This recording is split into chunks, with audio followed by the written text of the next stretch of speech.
But religious leaders are entitled to state when an organization is becoming anti-religious or is going against their religious principles. And I think that is what Bishop Patterson has done. I know the man very well, and if any government expels a man like that, well, that government really should begin to think seriously about where it's heading.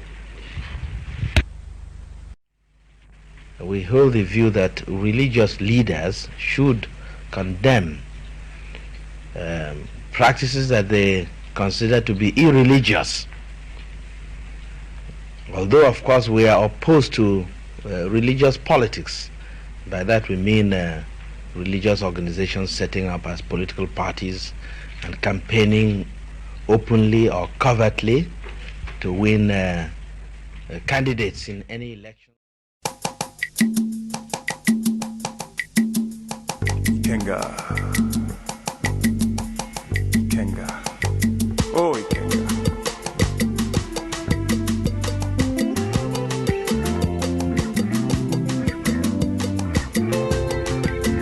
Shall yet see your sunrise, Ikenga. Shall yet see your sunrise.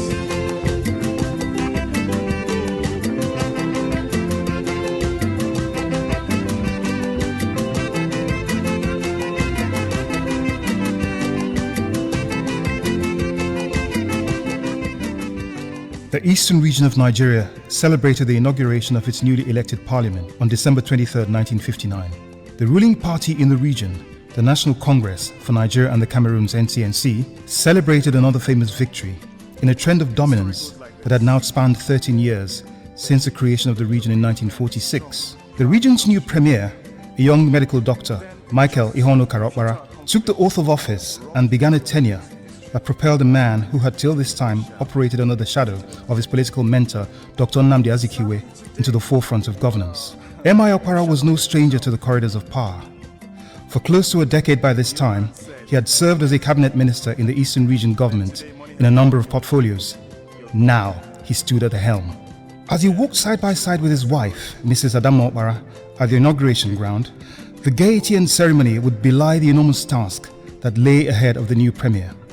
Administering a region of over 7 million ethnically diverse peoples in a densely populated area spanning over 90,000 square miles. By the end of his tenure, M.I. Okpara would have propelled himself into legendary status, leaving a legacy that many would cite as unsurpassed in the history of the former Eastern region, and many would say a template for governance in post-colonial Nigeria. A legacy of service and integrity built on a single-minded patriotic focus and drive that would set lofty markers for generations that followed. Join us as we explore the Michael Okpara story, the man behind the legend, his triumphs and travails, his life's journey and motivations, including his inspiring lifelong formidable partnership with the equally legendary Mrs. Adamu Okpara. We hear the accounts of family, associates, friends and students whose recollections and accounts provide various pieces that all come together to form a tapestry of memorial for one of Africa's finest sons in a celebration of his life and legacy. This is the Michael Okpara story.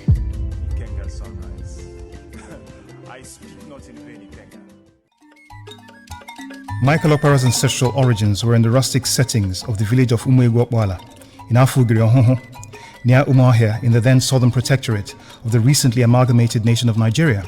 His father, Okpara Sonye, was a masquerade craftsman and farmer, while his mother, Uyiridi Okpara, was a housewife and also a farmer. Okpara Sonye had been an early convert to Christianity from when the CMS and Methodist churches established a base at Ohoho from 1911. He had joined the Methodist Church, becoming an active evangelist, passionately engaged in the conversion of his kinsmen to the new faith.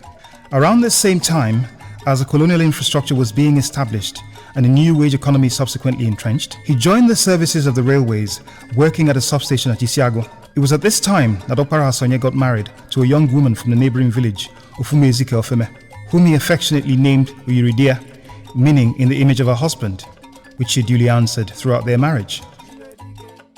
The couple welcomed their first child on Christmas Day, 25th December 1920, and the joyful parents christened the newborn, Michael Iheonukara Okpara. The young child grew in the loving confines of the family home at Umuegwu and was soon joined by younger brothers, Messi Onye and Amefule, in succession. The young Michael was said to be a lively, highly intelligent child with a maturity beyond his years. Even as a toddler, he showed an eagerness for education, probably spurred by the construction of a primary school at Okpara. His father had been reluctant for him to start his schooling too early, yet the 6-year-old Michael removed any doubt in his father's mind by counting in Igbo, using cowrie shells as counters. Okpara Asonye's shock turned to elation, and in a matter of days, Michael resumed classes at the Okpara Primary School in mid-1927. Although described as a primary school, it was more akin to a nursery school, or Ntakara, as was nicknamed in Igbo land, where pupils learnt the rudiments of the alphabet and numerals. By 1930, Michael was admitted to the Afugiri Central School, equivalent to today's primary school, where he spent the next 4 years. In January 1934, he was admitted to the Methodist College Uzuakoli. The school, founded as the Uzuakoli Institute in 1923, became a fully fledged secondary school in 1931. The school's founding principal, Reverend H.L.O. Williams, was in office at the time of his admission, running the school on a strict regime of discipline, educational achievement, and character building.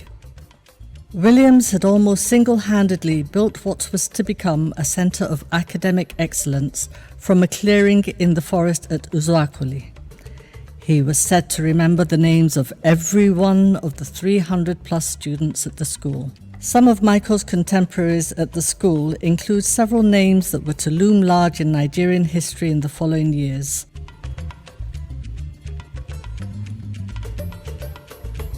Michael Okpara was remembered by schoolmates as a keen all-round sportsman and exceptionally bright student. His performance soon earned him a Methodist scholarship, which took the burden off Okpara Asonye.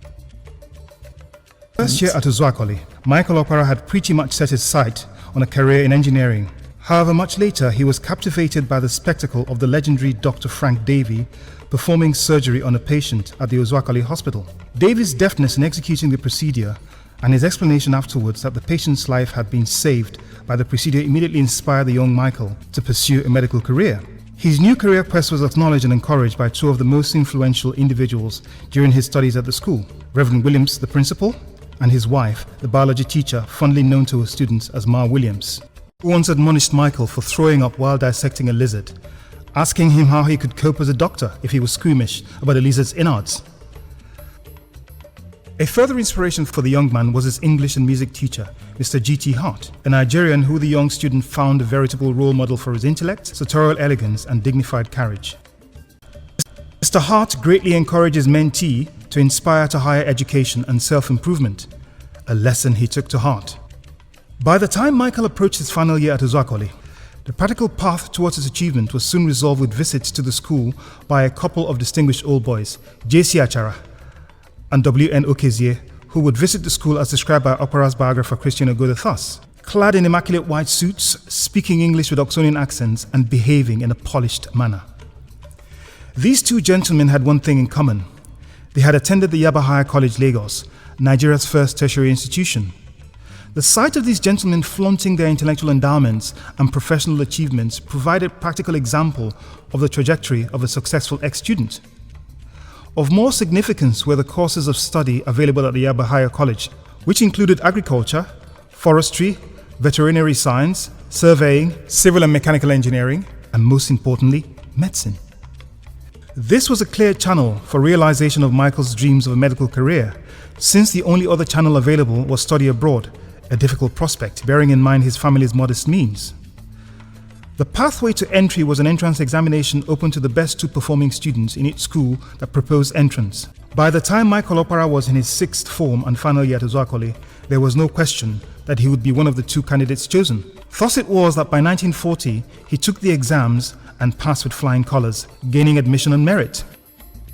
Michael proceeded to Yaba Higher College in January 1941 to start his studies in the pre-medicine/pre-veterinary course. He settled into life in Lagos, his very first time in the nation's capital. He was captivated by the charms of the big city, far removed from the sedate charms of Umuahia and Uzuakoli, the biggest towns around his immediate hometown environment.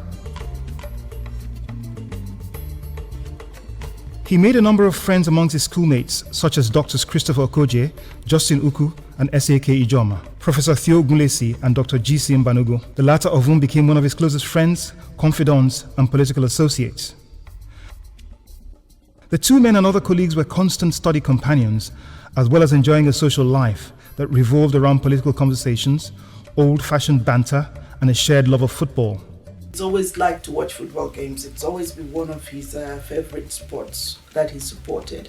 As students, you don't have a lot of money, so they would stand and watch. They'll watch the turnstile, and then when the man at the turnstile gets distracted, either him or my dad would sneak past and wait on the other side. And then when it looks as if the coast is clear, they'll signal. There was a whistle. There was a way they whistled to each other when the coast was clear. And then they would whistle, and the second person was sneaking, and then they'll watch the football. Yeah. Michael settled down into lodgings at the home of Chief Sholanke at 30 Ajay Street, Yaba. His widow, Madam Fabian Sholanke, was in fact my great-grandmother, and my father recalled meeting him at the time. My first encounter with him was in December 1940. My mother took us, the children, from Degema, where my father was working as an inspector of police.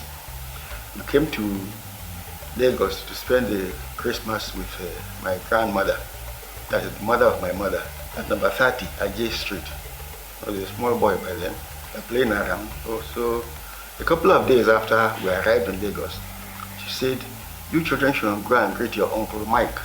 So she took us to one of the rooms in her house. Who was this Uncle Michael? It was later Dr. Michael Iheonukara Okpara. After successfully completing his first-year exams, Michael focused on medical studies. The program of study at Yaba High College followed the curriculum of the University of London, and in spite of the fact that its graduates, or licentiates as they were called, were required to carry out a completion course at the University of London, it was nonetheless a rigorous program of study that demanded diligent effort and application by students. Michael Okpara was fully conscious of the responsibility thrust upon him, and his natural academic brilliance and focus availed him. He successfully navigated the course of study with relative ease. Outside of his academic work, he was a hugely charismatic figure on campus, a trait reflected in his election as secretary of the Yaba High College Medical Students Association. On December 24, 1947, at the Christmas dance of the Medical Students Association, he happened on one of the medical examiners, one Dr. Freshwater, who probably in the well-lubricated spirit of the Yuletide could not contain his excitement, and addressed Michael Okpara as Doctor, whispering his congratulations. Any doubt about the rather informal communication of his results dissolved on January 8, 1948, when the official results were published. And as Dr. Freshwater had additionally let out of the bag, Michael had performed excellently well. This was exactly 7 years after his admission. Michael was now a fully fledged medical doctor and could now be properly addressed, and loudly this time, as Dr. Michael Iheonukara Okpara. The news of his qualification had been received with jubilation at Ugonabo, his hometown, where he was accorded a hero's welcome. There were none prouder than Okpara Asonye and Uyuridia, Michael's jubilant parents. His accreditation was not the only reason to celebrate. The young doctor had at the same time bought himself a car, an Austin 10 saloon, and even hired a driver, Lamidi Akoni, who accompanied him from Lagos to his hometown. Akoni was to be his faithful pilot for the next 20 years. Michael Okpara was employed by the Colonial Medical Department at Lagos in April 1948, where he spent a few months before transfer to Maiduguri in the northern region. There he served as a house officer under an expatriate senior medical officer, Dr. Hayworth, at the 150-bed General Hospital. This was an intense period of practice, during which the young doctor often worked alone on grueling 12-hour shifts, while Hayworth contended with extensive travel around the region, connected with the smallpox epidemic at the time. Dr. Okpara was to spend 7 months here before resigning his appointment in December 1948. His reasons were not complex. He barely survived on a salary of £25 a month, which even by the standards of the time was meagre. A view shared and voiced out quite loudly by his expatriate boss, Dr. Hayworth, wondering how the colonial government expected his house officer to survive on this sum, probably mindful of the fact that his expatriate counterparts earned considerably more. Additionally, Dr. Okpara had a burning desire to serve his own community. As said, he had been the first medical doctor from his area, and while he found practice in Maiduguri interesting, he believed his place was at home with his people. Thus, he returned to Ugonabo. The town was a small, semi-rural settlement. in spite of small government presence. There was neither electricity nor pipe-bomb water. Financial success aside, it brought to his community a value that was unquantifiable in monetary terms. He churned out a feverish work rate that consisted of sessions at his clinic, followed by extensive travel around neighboring communities dispensing healthcare. He also paid bi-weekly visits to the Methodist Hospital at Amachara, comprising a full day of surgery and a half day of consultations and ward rounds on Thursday. As a student at the Yaba College, Dr. Okpara had been a member of the Bende Division Literary Youth Association, and during his holidays would attend its meetings. In attendance on one of those occasions was a young teacher from the neighboring community of Ntalakwoboro in Ukwano called Adam Makano. Who was she? I'm from Ukwano. I grew up as a little girl doing 6 miles a day from my home to the school where I attended. And from there, up till where I am today. After her training at the Women's Training College Umuahia, Adamma taught at the Ovim Girls' School until 1944. She then taught for 2 years at her alma mater, the Women's Training College Umuahia, from 1944 to 1948. While the Literary Youth Association event of 1943 had been their first meeting, the two had no interaction at this event. Things were to change very soon. My husband, he just saw me at the railway station Umuahia. We crossed each other 3 times. If I go this way, he went that way. Whenever I wanted to go to collect my luggage, he would not knowingly, we didn't know each other. He was looking for something and I was looking for my own. He came. We met 3 times at the railway station Umuahia. At the time, it was functioning. That was how we started. Then after that, he started to make inquiries about me, and from there on, you find me here. The couple courted for 6 years from 1943 until their marriage at the Methodist Church Mission Hill, Umuahia, on October 29, 1949. They soon settled into blissful married life at Umuahia, where Dr. Okpara continued his medical practice. Mrs. Adamma Okpara, as she had now become, was Dr. Okpara's partner in the very truest sense of the word. She was without question his closest confidant. My husband, as a doctor, he was practicing at Umuahia, so we were living there. While the couple were steeped in traditional conservative values, Mrs. Okpara was a highly intelligent, strong personality, and her husband had nothing but the greatest of respect for this confident, beautiful, and strong woman. Dr. Okpara himself testified to her being a source of strength and encouragement to him during his medical studies. He was to boldly declare that he could not have achieved the successes he enjoyed without the woman that became his wife. The marriage was soon blessed with children, the first being Nnawihe, their first son, Chinyere, their first daughter, Uzodimma, the second son, Enyenaya, the fourth son, Ugonwa, their second daughter, and Ijoma, their third daughter. He was always happy. Who is not happy when a child is born? He was happy, and he had them the way God planned it for him, the boys and girls, all mixed, not only one sex. Dr. Okpara was a hands-on father and husband, completely devoted to his family. He was a gifted man, all round. There is no area you talk about or you walk about that he will not show you how it is done. Mrs. Okpara ceased her teaching career and became a full-time housewife, while her husband focused on his medical practice. I wasn't working. It wasn't as it is now. Minister's wife working and you try to look after the house and the children. See that they go to school, they do all that they are required to do. That was different in those days, more interesting.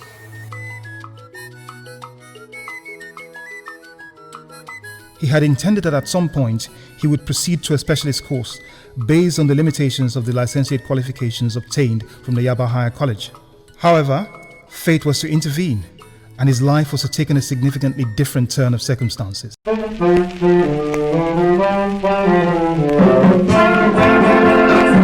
On the national stage, The years 1949 to 1951 saw various overarching events that were to have a far-reaching effect on Nigeria's political landscape. Notable amongst these were the Eva Valley Miners Massacre of 1949, where 22 persons were shot dead by the colonial police at the Enugu coal mines, an incident that served to briefly galvanize the various indigenous political forces into a united front. In the following year, 1950, for the very first time in Nigerian history, women in the western and eastern regions exercised the right to vote and be voted for, and the first elected female, Henrietta Lawson, emerged from the Lagos County elections. January 1950 also saw the opening of the first constitutional conference in Nigerian history, held at Ibadan, where far-reaching decisions relating to the nation's political structure were made, leading to the enactment of the 1951 Constitution, midwifed by then-Governor John McPherson. This constitution provided for greater regional autonomy and elections into the regional houses of assembly created 5 years earlier by the Richards Constitution of 1946. In the wake of this constitution, the second generation of political parties were formed, joining the first set, which notably included the National Council of Nigeria and the Cameroons, Ncnc, first led by the legendary nationalist Herbert Macaulay, and later by Dr Nnamdi Azikiwe.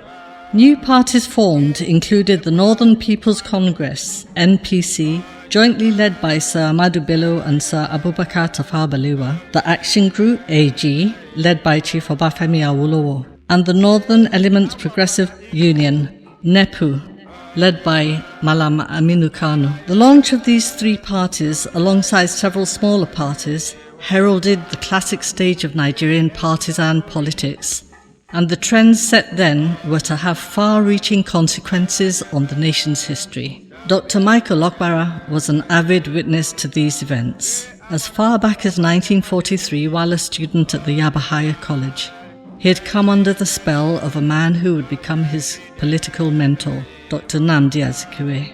He and his close friend, G.C. Mbanugo, had first witnessed the legend in action at a rally in Lagos and been captivated by his fiery oratory. The duo became avid readers of Dr. Azikiwe's West African Pilot newspaper, and although they could not engage in political activity as students of the college, they became staunch disciples of the great Zik, a devotion that was to last throughout their lives. So, he was part of the meetings, the rallies that were taking place, and then Zik, of course, was leading those demands. The Zik papers, were using the papers to promote the issues of freedom, anti-colonialism, and so on. And Dr. Okpara, I think, was there when they formed the Ncnc. But as a student. Dr. Okpara was to make a bold statement of his commitment to the politics and vision of the Ncnc when he stood out as one of the young revolutionaries who bore the coffin of the deceased Herbert Macaulay through the streets of Lagos on the day of his funeral in 1946.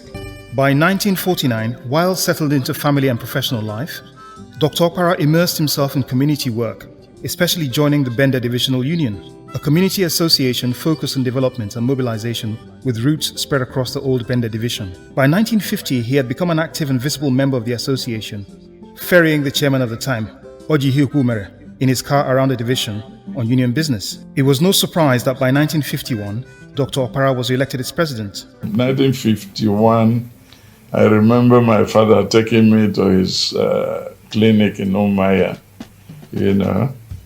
on a number of occasions. But while he was doing that, his interest in politics, that interest was still fired up. And that was when he formally organized the Bender Union, through which he and other people entered the Ncnc. His inevitable entry into political activism had occurred earlier in 1949 at a rally in protest at the massacre of miners at Eva Valley, referred to earlier. Whilst not scheduled to speak at the event, he had been incensed by the seeming timidity of those who spoke, which he correctly ascribed to the presence of plainclothes colonial police operatives in the audience. Dr. Okpara mounted the stage and delivered a rousing speech, challenging the reticent conduct of the speakers before him. He was promptly arrested after the event and released subject to reporting conditions that lasted for 8 days. This event cemented his reputation as a fearless activist and a man of the people. Freed from his engagement with the colonial civil service, which barred its staff from political activity, he had initially joined the National African Party, NAP, serving as its vice president, with newly qualified lawyer Chief Jaja Nwachukwu as its president. He soon left NAP and joined the Umuahia branch of the Ncnc.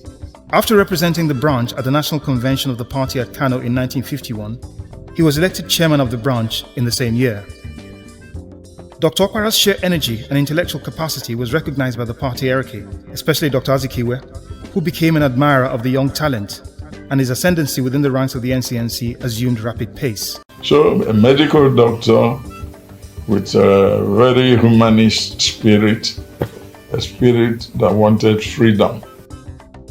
With the launch of partisan politics heralded by the Macpherson Constitution, M.I. Okpara and 2 others were put forward by the Ncnc as candidates in the 1951 elections for membership of the Eastern Nigeria Regional House of Assembly. M.I. Okpara emerged victorious by a huge tally in the ensuing elections, elected as one of the members for the Bende constituency. By February 1952, he was appointed a minister without portfolio in the Eastern Region Cabinet, headed by Dr. Iheonukara, the leader of government business for the region. This signaled the end of this phase of Dr. Okpara's medical practice and the beginning of what was to become an iconic career in politics and public service. Yes, Dr. Okpara was a very forthright person. He wasn't a typical politician because he spoke his mind. With him, he told you what he thinks, whether it looks favorable or not.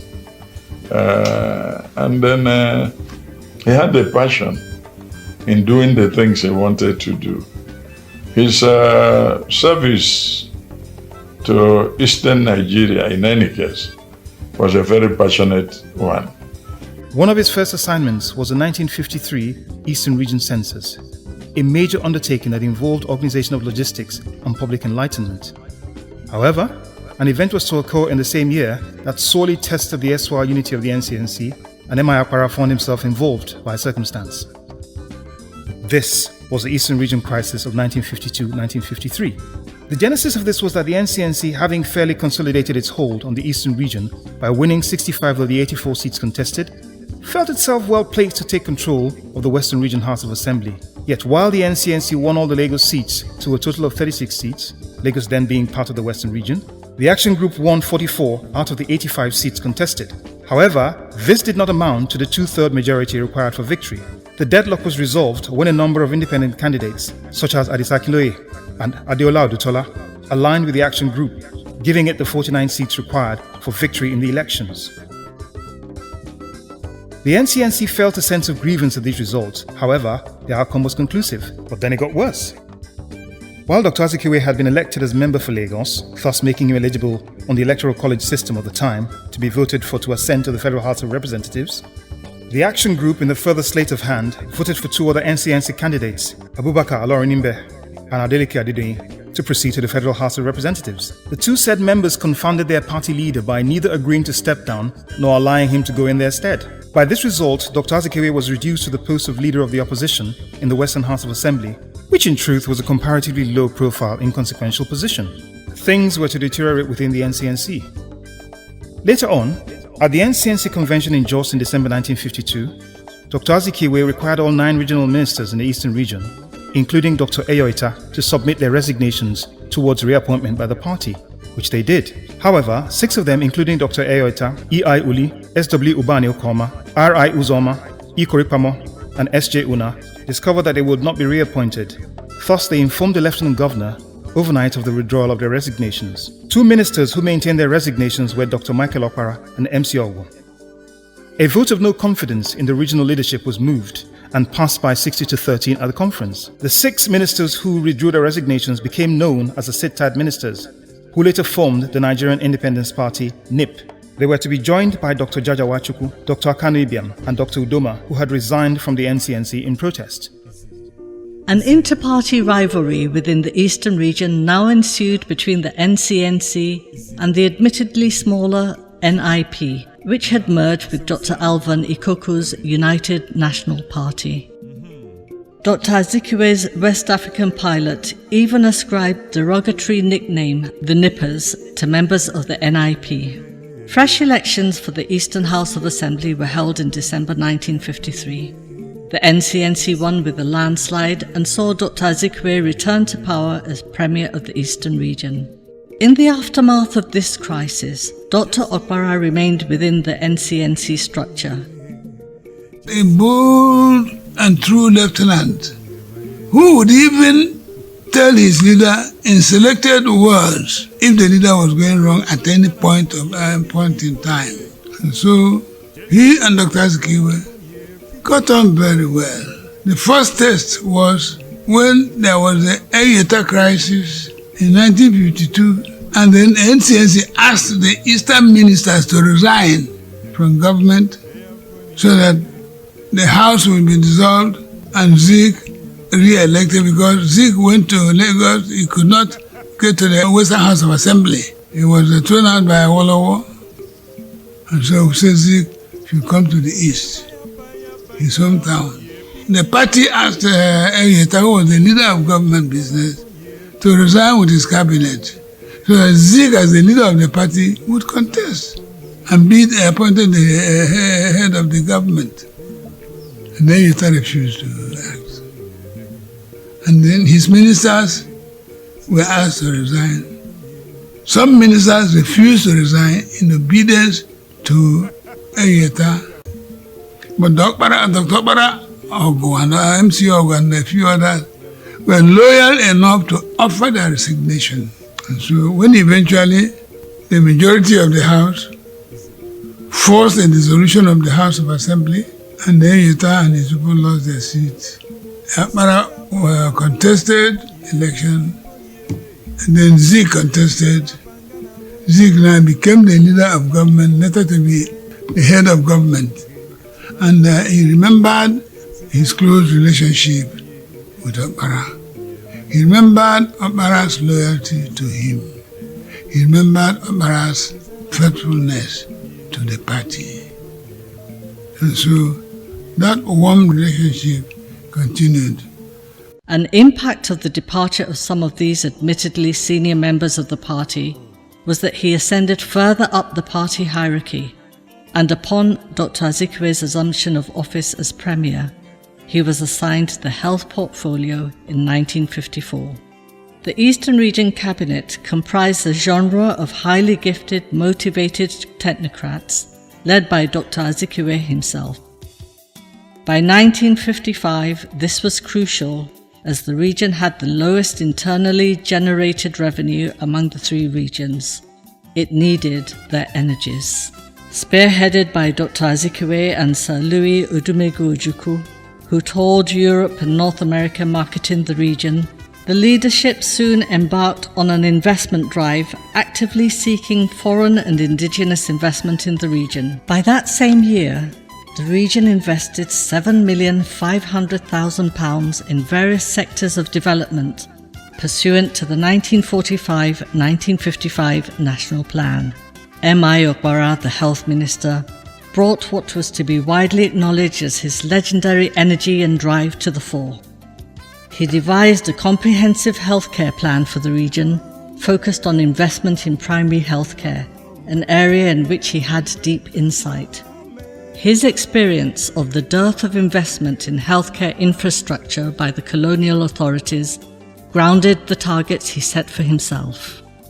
He focused on the control of illnesses like leprosy and guinea worm. In 1954 alone, his ministry spearheaded a campaign to combat the endemic spread of the disease yaws. In conjunction with the World Health Organization and UNICEF, a treatment center was set up at Nsukka, and by the end of the year, 264,000 patients had been treated, with 80,000 examined on follow-up treatment, virtually eradicating the disease in the region. In the ensuing years, mass vaccination campaigns were embarked upon. An annual sum of £1.2 million was invested in healthcare in the region during his 3-year tenure, which was 18% of the region's total budget, the second highest allocation after education. The work he and his successors embarked upon eventually resulted in an almost 200% increase in regional healthcare capacity, specifically 495,000 outpatients and 58,000 inpatients. As far back as 1953 or 1954, Dr. Michael Okpara was the Minister of Health, while my father was the Minister of Labor. But what was interesting about that time was that Dr. Michael Okpara had also written the Ncnc's party's manifesto on health. And when he became the Minister of Health subsequently, he went on to implement some of the policies and programs that were contained in that manifesto. In 1957, M.I. Okpara was appointed Minister for Production, a capacity in which he supervised the Eastern Nigeria Development Corporation, ENDC. The ENDC worked alongside the Eastern Nigerian Marketing Board, ENMB, and the Eastern Nigerian Finance Corporation, ENFC. The ENMB was responsible for the management of the region's cash or export crops. Profits from the sales of export produce would be transferred to the ENDC for investment in production infrastructure. Dr. Okpara also served as chairman of the Eastern Nigerian Working Committee of the Ncnc from 1955 to 1957. By 1959, having cut his teeth in this most strategic of ministries, he was assigned the agriculture portfolio in the same year. This was a pivotal time in the region's economic history. Its main source of revenue was agricultural produce, especially palm produce. However, in 1956, a major development occurred that was to impact the nation's economic fortunes for years to come. This was the discovery of commercial quantities of crude oil at Olebiri in the Niger Delta of the eastern region.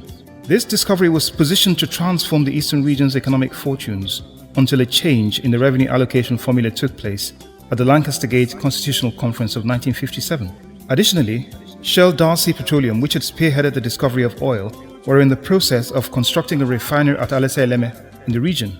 The company had sought 100% ownership of the facility.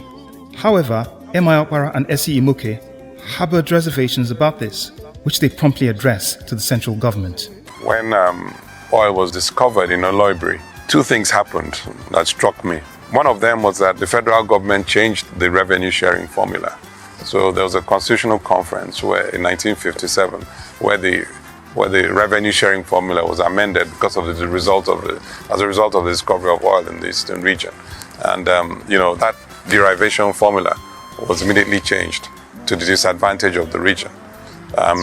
We're still stuck with that challenge till today. But beyond that, I recall that Shell tried very hard to make sure that the federal government did not participate in the development of a refinery. I recall that Dr. Michael Okpara and my late father went to Lagos to meet with the Prime Minister Abubakar Tafawa Balewa to advise that, listen, whatever the case may be, please do not submit to Shell's proposition. Okay, the federal government must invest in refining, and this they did subsequently. Meanwhile, as a result of the constitutional conferences that had ensued since 1950, there had been fast-paced developments towards independence. Specifically, on March 27, 1957, Chief Samuel Akintola of the Action Group moved a motion on the floor of the House for independence in 1957. While a previous motion had been moved unsuccessfully by his party colleague, Chief Anthony Enahoro, in 1953, this motion was supported by all main parties and carried on March 31, 1957, with an amendment for independence by 1959. At the Lancaster Gate Conference of May 1957, all the political parties moved for independence by April 1960, but the British Secretary for the Colonies vetoed this. However, the unified face of the Nigerian political actors prevailed, and independence was eventually agreed for October 1, 1960. In the following year, 1958, Sir Abubakar Tafawa Balewa was appointed Federal Prime Minister. Federal elections for an independent Nigeria were scheduled for December 12, 1959. Previously in alliance with the MPC from 1954, the Ncnc now aligned with NEPU. The elections held on December 12, 1959 as arranged, and by the next day, the detailed results showed that while the Ncnc had the highest total votes in numerical terms, the representational system was such that the MPC garnered a higher total of parliamentary seats with 1,922,179 votes, amounting to 25.2% of votes cast, while the Ncnc had actually garnered 2,594,577 votes and 34% of the votes cast. It appeared that the MPC had the edge in total votes counted. However, there was no outright majority. So once again, intricate horse trading ensued between the parties. The Ncnc's Festus Okotiebo had been vehemently against an AG-Ncnc coalition. In the final analysis, the Ncnc re-entered into a coalition with the MPC after a period of brief negotiation. James Robertson, as Governor-General on 14 December, invited Tafawa Balewa to form a government, and by the 16th of December 1966, this was fulfilled. On Friday, January 15, 1960, a motion for Nigeria's independence was moved in the House of Representatives and unanimously passed, and October 1, 1960 was fixed as Independence Day. By the coalition agreement with the MPC, Sir Abubakar Tafawa Balewa would be Prime Minister, while Dr. Azikiwe became Governor-General and ceremonial head of state. This created a vacuum in the premiership of the Eastern region. In the minds of observers, there were a number of possible successors, such as Raymond Njoku or Dr. Kingsley Mbadiwe. However, Dr. Azikiwe decided upon one of his younger lieutenants to occupy this position. This was Dr. Michael Iheonukara Okpara. But in terms of the Eastern Nigeria government at the time, under Zik was number one, the premier, Mbono Ojike number two, Okpara was in reality number three in the system. Then the Ojike incident, when he was forced to resign through the mismanagement of an inquiry into alleged corruption, and Okpara was very displeased about the way the matter was handled. He and Zik had a period when they didn't get on, but they forced a certain inquiry into the ACB, which was targeted at Zik, and the role Okpara played in getting the party out of that sort of led to he and Zik reconciling again. So in reality, Okpara was number two. That is not to say that there were not contestants. Many people were unhappy. Akpabio, of course, thought it should have been. There was G.E. Okeke, the Minister of Education, who thought it could have been. But Zik has to be commended for his insights, appointing Dr. Okpara to take over from him. All other thing was put aside. The Zik and other people, they found my husband good enough to follow them. There must be something he saw. He saw something in him. I'm not here to praise my husband. That thing he saw, others saw it too. Right from the time he was a schoolboy, he was a brilliant man. And Zik saw that. Once or twice he met him. So he liked him and picked him up to work with him.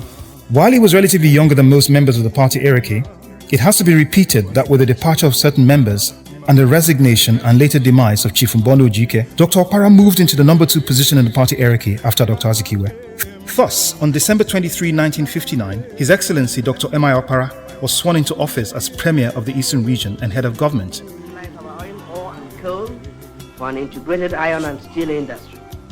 Altogether, the future is bright for industry in the Eastern Region. He later appointed Sir Akanu Ibiam as Governor of the region a year later, on December 15, 1960, replacing the last British Lieutenant Governor, Sir Clement Pleece. This was one of the few decisions he was ever to make without consulting his wife. The new Premier had hardly been sworn in when he swung into action. He assembled a cabinet of highly talented and focused individuals from all over the region to various portfolios.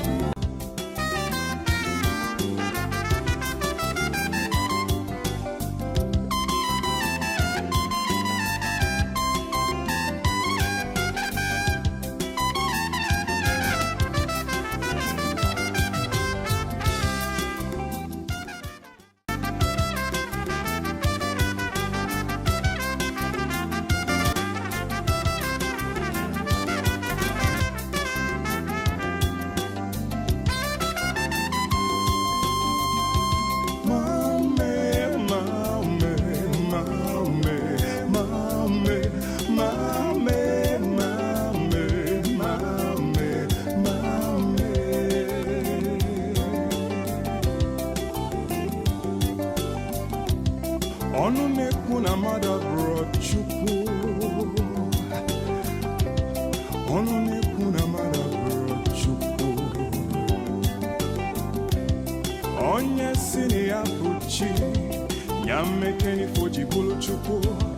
Onye sini ya buchi, nyamekeni foji bulu Chukwu. Makani fenu asina chiadima. I was in the civil service all along. But in 1959, I was sent abroad to London for a course of studies. And immediately I returned at the end of 1960. I was posted to his office as his confidential secretary.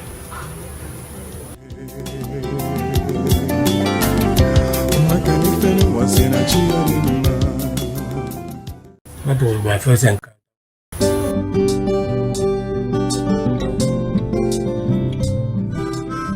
In response, the Premier says that he is the servant of his people, and no servant is greater than his master.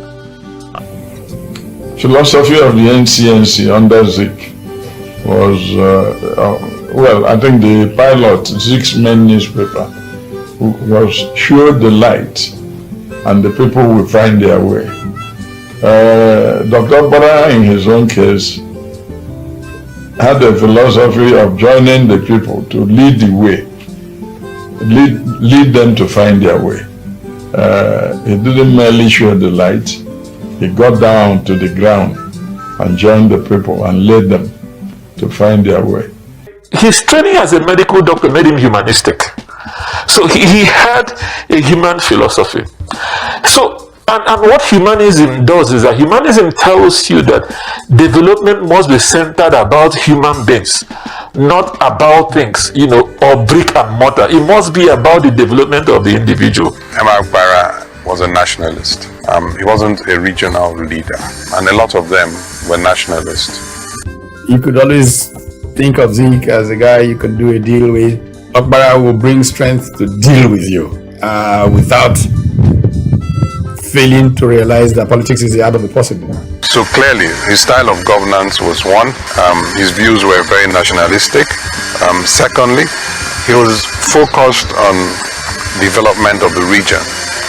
Well, there were two parts of his approach to public life.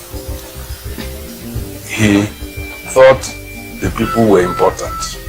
Even in his governance, he had consultative assemblies and so on, through which he consulted, the citizens at various levels, developed a rapport with different leaders, in his party, in his government, and outside that. And he consulted this, but he also held what we now call town hall meetings from time to time. That was because he believed that serving the people was really the important call to duty, as it were. And not only serving the people, but if you are going to serve them, you had better know what it is they want. And you arrange everything you are doing in governance according to what the people want. And that was why he proved as successful and as popular as he did. Apart from the normal bureaucratic planning, Dr. Okpara adopted the legacy of the Azikiwe premiership by engaging in dialogue and partnership with the private sector. Thus, the Conference of Leading Persons of the Eastern Region was convened and served as a developmental think tank and investment forum, bringing together the public and private sectors in partnership for regional development. 5 meetings of this think tank were to hold between April 1960 and December 1965. Agriculture was the base of foreign exchange earning as at that time. The Eastern region was the poorest among the 3 main regions. The Eastern region made its money from palm produce, that's palm oil and palm kernel. As at 1963, the total amount of contribution to the national forest earning of the whole country, palm produce brought in about 17%, which is low. And that 17%, which was about 30 million pounds, was shared between the eastern region and the western region, because while the eastern region palm produce was based in palm oil, the western region was focused more on palm kernels. So the whole palm produce, it was shared. So when you share that between the two, 17% between the two, you will find out that what we got as for eastern region was so small to be able to achieve anything. But that was what pushed Dr. Okpara into engaging in massive agricultural and industrial development projects. The Okpara Revolution commenced with one of its most visible outcomes within the industrial and agricultural sectors. He underlined his intent with a speech in 1960 in which he stated unequivocally, "For too long, the economy of eastern Nigeria has remained lopsided with emphasis on education and health services. Henceforth, my government shall shift emphasis from social services to industrial, agricultural, and general economic development of the region." If there was any confusion as to his intention, this was underlined further in a quote from Chief K.O.K. Onyoha, Publicity Secretary of the ENDC. The Premier swore that every square inch of eastern Nigeria's land must have been put into useful agricultural undertaking in 10 years' time. If the ordinarily efficient civil service bureaucracy believed the new Premier would toe the line of slow-laboured progress, they were soon to be shaken into reality. Onyoha continued saying, "He is too much in for progress, and the traditional time-wasting of the civil service and red tapeism does not go with him." He forcefully pushed his lieutenants into innovative thinking and soon inspired them into his vision. His most radical move, the establishment of multiple farm settlements driven by the ENDC, now headed by his close friend Dr. G.C. Mbanugo, with Bob Ugwago as secretary, soon absorbed thousands of unemployed graduates churned out from the region's institutions. So in a short while, you had the Boki farm settlement, you had Omaha North, Omaha South, Ibariam farm settlement, you had Egbema, Ohaji Egbema. Everywhere they built these farm settlements. You had palm plantation, cashew plantations, all over the place. You have the Calabar rubber estate, Calaro, and of course you had the processing plant. Simultaneously, as manufacturing was just growing rapidly in the eastern region, agriculture was also growing. His humanity was outstanding, in which he said that while we are trying to grow more agricultural products so that we will shore up our revenue base, it is not going to be to the detriment of our people. And he was advising people, each person, if you have a backyard, if you grow whatever you can grow there.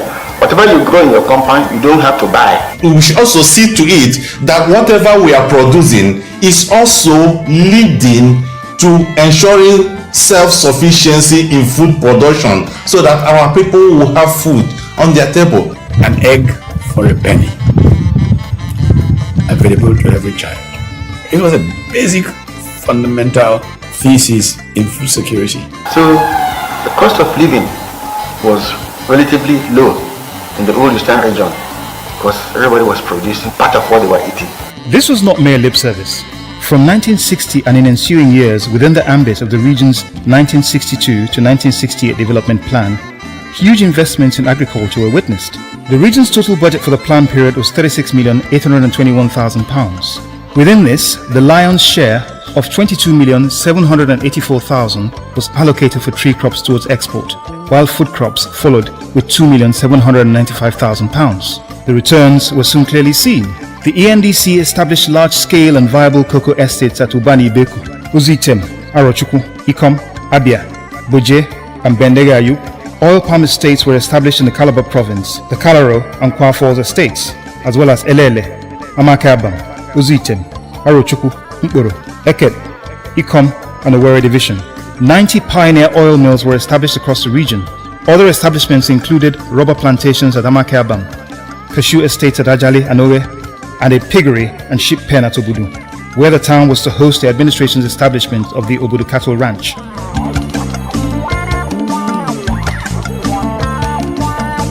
Additionally, several farming settlements for the production of food crops were established at different locations around the region, such as Nsugbe, Ibariam, Uzuwane, Ulona, and Ikwo. He had the agri-credit scheme, which provided credit for people to farm. He also had the farmers' cooperatives. There was rules about civil servants, farming. Then you come into industrial development. When he set up farm settlements, he was able to take people off the street, increase employment by establishing industries everywhere, from Golden Guinea and all that. You could see that people were employed. If you look at agriculture, the agriculture was holistic. Not only rubber estates, you also had a Budu ranch. You would not realize that the plan for Budu, right in the 60s, was to produce butter, cheese, and milk. This was the plan for Budu. The region soon produced enough food to make it entirely self-sufficient in fruit production, with huge surpluses that resulted in reduction in fruit prices. Yet, this did produce some aberrations in low prices and reduced profitability for individual producers. The Premier's nimbleness of mind and innovative solution-oriented mindset were brought to play in an incident concerning a poultry farmer who had found himself with a surplus of eggs for which he could find no buyers. He angrily made his way to the State House, and when his loud protests attracted the Premier's attention, the poultry farmer was reputed to have said to the Premier, "You said we should grow chickens and produce eggs. Well, I have done so, and I am with surplus eggs no one is buying. So I decided to bring them to you." Dr. Okpara, rather than take offense at the man's boldness, saw an opportunity. He ordered the establishment of the Egg Marketing Organization with the task of buying up all surplus eggs that were then stored in purpose-built refrigerated storage units all over the region. They were then supplied to boarding schools in the region and fed to students. The second area of emphasis was industrial production. This was managed both by the AMDC and the Regional Ministry of Commerce. A comprehensive industrial plan was meticulously conceived, and the regional government consulted extensively with private indigenous investors, as well as actively soliciting foreign direct investment. Dr. Okpara was to lead from the front in this regard, following on from the example begun by Dr. Azikiwe and Sir Louis Ogochukwu in the early 1950s. He embarked on an extensive but ultimately productive international tour, selling the region's potential to institutional investors. His efforts were soon to yield exponential dividends. New industries sprang up in the region, almost like magic. These included the Pepsi-Cola and Minerals factory at Onitsha, the 3 million Eastern Michelin tire factory at Port Harcourt, the Niger Gas factory and Niger Steel factory, both at Emene, Enugu, all joint venture outcomes of his travels, the Golden Guinea brewery at Umuahia, the Opobo boat yard, the Niger Cement factory in Kalago, Niger Steel factory, and the modern Nigerian ceramic industries, Umuahia, the modern shoe industries, Owerri, Nigerian aluminium products, the Onitsha textile mills, and the Abakaliki rice mills, amongst many others. Also, the Eastern Nigerian glass factory, Port Harcourt, which was the very first of its kind in Central and West Africa. The government underlined its industrial strategy with the construction of the Transamadi industrial layout in Port Harcourt, to add to others at Enugu, Onitsha, and Aba. As part of the new 1962 to 1968 economic plan, the government also allocated £10 million for investment in the Port Harcourt refinery project. In its 1962 to 1968 plan, the government had set itself a target to increase industrial output from the 1957 figure of 1.61 million to several times that figure, which it achieved with ease, increasing industrial output by 300% by 1965. His vision was from Port Harcourt to Enugu would be one industrial conurbation, just industries all over, as you would have in Western societies. He regarded the whole of Eastern Nigeria as his one constituency, which was why the industrial things he was developing in Transamadi, the things he developed in Umuahia was there, and the things he developed in Aba was there, and then the things he developed in Emene, in Enugu. The whole idea was ultimately the industries should grow all along.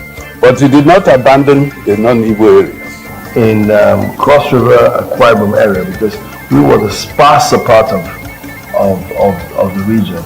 You could have large-scale plantations. So you had the Dunlop oil plantation, you had the rubber plantations and all that on a very large scale.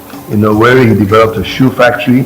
You had the Calabar Cement Factory, which is one of the best cements in this country. So you had the Niger Cement in Kalago. Then there was the Niger Gas. Then there was the Niger Steel. Before the federal government start thinking about Ajokuta steel rolling mill, Oshogbo, Katsina, and Warri steel rolling mill, there was Niger Steel in Emene. And all these things were done in a period of 4 or 5 years. And everybody wanted to be part of Eastern Nigeria and the development in Eastern Nigeria. Then you have factory and glass industry in Aba. Then there was a modern ceramics industries in Umuahia. Then the man came up, the first indigenous brewery in Africa was Golden Guinea Breweries in 1961. He also knew that you needed foreign investment and so on. And if foreign people are to come and visit you regularly, as consultants, as whatever, or even as investors, then you have to have first-class hotels where they can stay. He developed the presidential hotel in Port Harcourt and the presidential hotel in Enugu. It's unfortunate that mismanagement ruined the one in Enugu, but the presidential hotel in Port Harcourt was part of Okpara's achievement. He made his mark. He performed wonderfully. And he was a disciplined man, highly disciplined man. Apart from the industrial projects listed above, the Eastern Region government embarked upon a swathe of commercial ventures, which included the prestigious presidential hotels at Port Harcourt and Enugu, and catering rest houses at Enugu, Aba, Afikpo, Onitsha, Umuahia, and Nsukka. It also established the Eastern Nigerian Construction and Furniture Company, ECFC, which was engaged in fulfilling the government's infrastructural projects, ranging from civil engineering projects like road and building construction to the interior decoration of government assets. The Okpara administration established the Cooperative Bank of Eastern Nigeria and Universal Insurance Limited. It increased investment in the inherited African Continental Bank, previously owned by Dr. Azikiwe and acquired by the then Eastern Region government in the aftermath of the Foster Sutton Inquiry of 1956. Although the administration had stated its intention to decrease the education sector's share of the budget, it did not otherwise shirk its responsibilities. In fact, actual year-on-year expenditure increased substantially before and within the planned period. While 1.7 million was invested between 1962 and 1963, the 1962 to 1968 plan made broad provisions for the investment of 29.9 million for the 6-year plan period. It is to be recalled that the University of Nigeria was completed in 1960 during the administration's tenure. In healthcare, the administration invested £3.2 million in infrastructure expansion, including the establishment of rural health centers all across the region, polyclinics in existing institutions, and immunization programs. The administration established Africa's second television station at Enugu in 1960.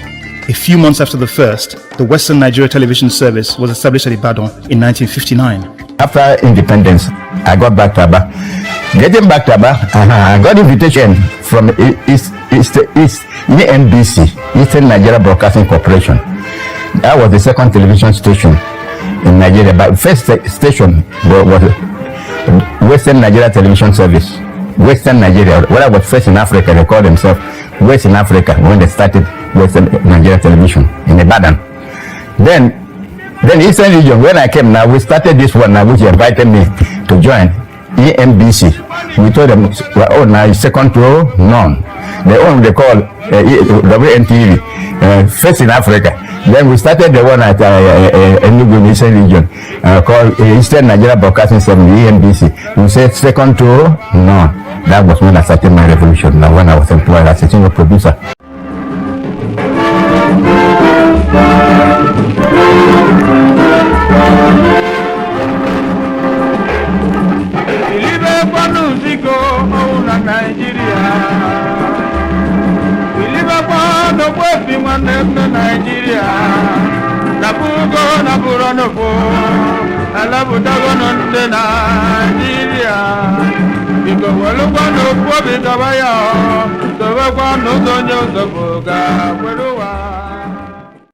M.I. Okpara's influence was pervasive over all aspects of governance. His positive, result-oriented mindset attracted like-minded talents to government. On many occasions, he would actively headhunt those he felt would be a human asset to the administration. An example of which was his persistence in convincing one of the region's finest legal minds to join the judiciary. This was Justice Anthony Aniagolo, later to become a justice of the Supreme Court. But I vaguely remember a procession of cars streaming into my father's house in Enugu at the time. My father was a very successful lawyer, And there was considerable pressure on him from both Dr. Okpara and the Chief Justice of Eastern Region at the time, Sir Louis Mbanefo, to become a High Court judge. And my father just didn't see the reason why he should become a High Court judge, given that he was very successful as a lawyer and was now being told to become a salaried worker. I mean, but he was a very good lawyer, very well educated, very well exposed, and had established himself as a very credible legal mind in the pantheon of sort of lawyers in Nigeria at the time. So Okpara was almost desperate to get him to be a judge in order to make the judiciary more authentic. And so I remember the cars a number of times coming to the house, and I remember this figure, who was the kind of person who would not step out of a car, but who would emerge from a car. That was Dr. Okpara for you. And I remember him sort of patting my head and the heads of my, brothers and sisters and so on. And that's my first recollection of him. These are but a sample of the major landmarks of the Eastern Nigerian developmental revolution of the 1960s, the culmination of meticulous planning and focused, determined and honest implementation. It was not magic. It was simply planning, integrity and hard work. The man at the forefront of this revolution walked tall, and why not? By 1965, the regional economy was one of the fastest growing in the world. From what had been the poorest of the nation's regions in the 1950s, it had grown into a veritable African tiger economy, and it was just getting started. He was able to use cocoa, palm oil, and a few other products locally to run one of the fastest growing economies in the world. Actually, I pointed it out first in a public lecture again. I stumbled on a study at the Michigan State University. Some economists from there came to Eastern Nigeria, did all they did, went to other parts of Nigeria, and then came out. I couldn't believe what was going on in Eastern Nigeria. In fact, that study was in 1964. And that's when they pronounced that Eastern Nigeria at that time was the fastest growing economy. I stumbled on it, and I first, many of the people who quote it don't know where it comes from. But it was actually a study by a research group from the US. His competitors, as he saw it, was South Korea and all these Southeast Asian countries, including Malaysia. Well, see where they are, see where we are. If Okpara's vision had been pursued without the interruption of the Civil War, so that we would be where Malaysia and South Korea are, because we were ahead of them. Dr. Okpara's robust style of governance and the near miraculous outcomes of his stewardship earned him the loyalty and admiration of his region's citizens and the nickname M.I. Power. It was fitting. He was a man driven by a commitment to service and a sense of personal pride and the pursuit of legacy. That he was claimed M.I. Power. Whatever he sets his hands on, which is good, he will see to it that it is done properly. He'd seen the deprivation of his people at the grassroots in the midst of so much unharnessed plenty. It was his duty to change that, and for his people, he delivered. Okpara took over at a time when there were no institutions. Even though the eastern region was the poorest of the regions at the time. He's a very pragmatic person, but always rooted in the people. He was a pioneer. He had to lay the foundation for this.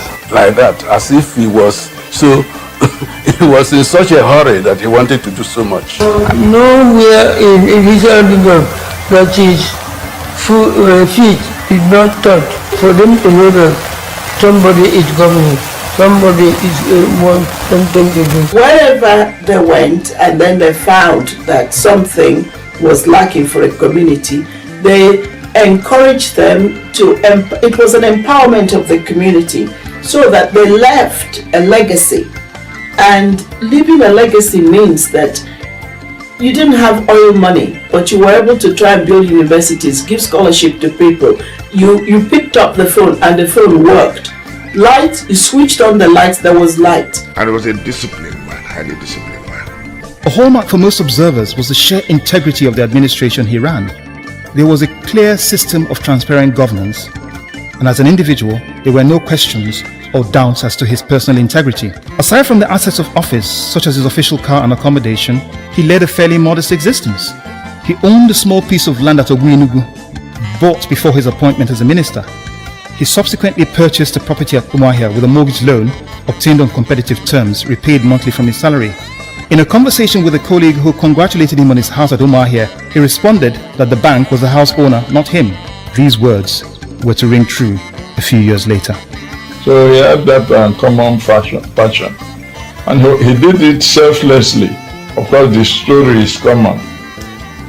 How he didn't have a house until 1965. He built what is now called Juku Bunker. You know, people will think he built it with Eastern Nigerian money, but the truth is that he borrowed the money from ACB. He took a loan of £20,000.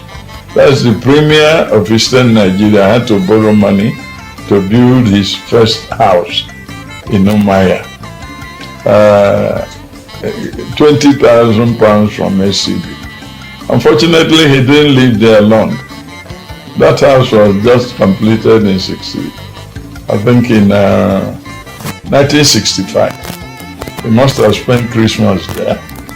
And then the coup happened in January. He had a minister of lands, and the whole land in Independence Land was given out to people. But Okpara has no plot there. He was a selfless leader. Can be captured in a few words: selfless leadership, simply put. He was an altruistic leader.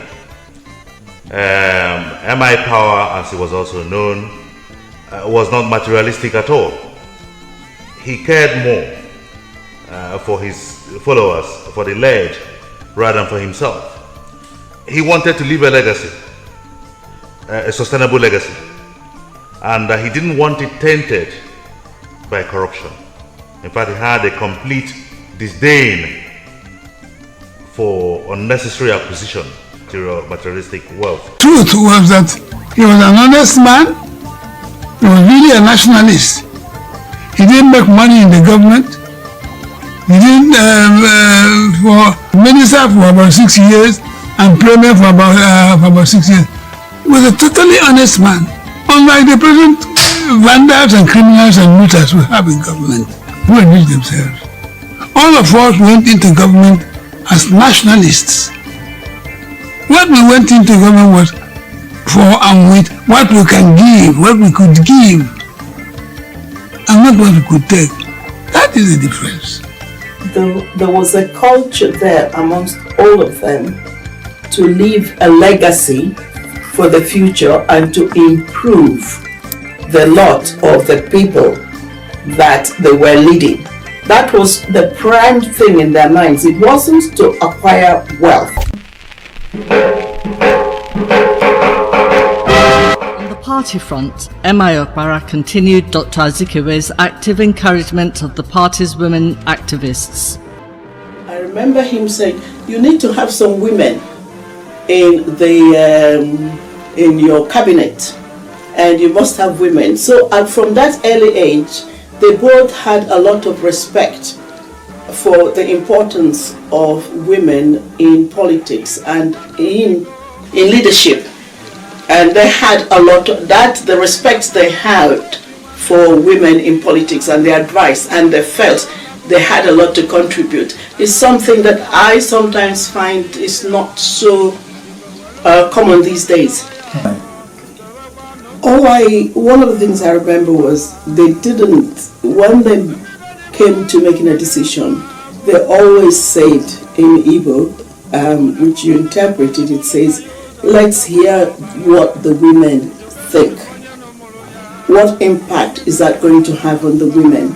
And I remember that they had women who were in politics, but who were also quite economically buoyant. They had their own micro businesses, as we call them these days, and they were quite successful, but they were also in politics, and there was a lot of respect for them. And because they knew you can only win an election if the women are solidly behind you, and it's something that's probably stood the test of time even today. Okay, the women were the women of the Ncnc. There was Mrs. Janet Mokelu. There was Mrs. Okolo, Frida Okolo, and she was quite a ferocious woman in the Azata area. She owned her own mini business. And there was Mama Titi, and she had a fish stall in the fish market. And then there was Margaret Tekbo. And there was a third lady whose name, because there were three of them that always came together to our house. And when they come, I know that they've come to report someone to the chairman. Of course, the three of them will just arrive, and then they'll go upstairs, and then I know that they're reporting somebody, and a series of meetings then happens. Like Margaret Ekpo, Janet Mokelu, so many of them, they are not always remembered, but they were there. In this area, our area, they were there. On the national platform, however, the years 1962 through 1964 witnessed brewing crisis. The leader of the action group, Chief Obafemi Awolowo, and several of his party members were tried and convicted of treasonable felony in 1962. Awolowo's erstwhile colleague, Chief S.L. Akintola, assumed premiership of the region, after which a rift occurred between both men. The first elections after independence loomed in 1964. On this occasion, the Ncnc formed a coalition with the Action Group for the very first time and named the United Progressives Grand Alliance, UPGA, an alliance of which M.I. Okpara had been a prime proponent, as president of the Ncnc. Action Group was the official opposition party. Balewa and his people sent Awolowo to prison, the leader of the Action Group. After they sent him to prison, Akintola, who took over the government of Western Region, displaced Awolowo in their party, the Action Group, so making Awolowo's name irrelevant. And so he went to the north to negotiate an alliance with the new Action Group, the faction of the Action Group which he took over, which he started leading when he became premier. He went to Kaduna to negotiate his alliance with the Northern People's Congress, with the Sadana of Sokoto, so that at Lagos, Balewa should eject us, the Ncnc, from the alliance. And so, Bisi Onabanjo and myself recommended and formed to the Ncnc and Action Group to form the Progressive Grand Alliance. And so Bisi Onabanjo and myself became the coordinators of the alliance. The alliance was, we did not want to be kicked out of the federal government, neither would we want that the Action Group should be destroyed, because that would mean the North ruling the country alone. This alliance met with some opposition from within the party, once again from Chief Okotiebo. My dad never believed in party they call it cross-carpeting, but in the case of the UPGA and the formation, it was an alliance between Ncnc and Action Group.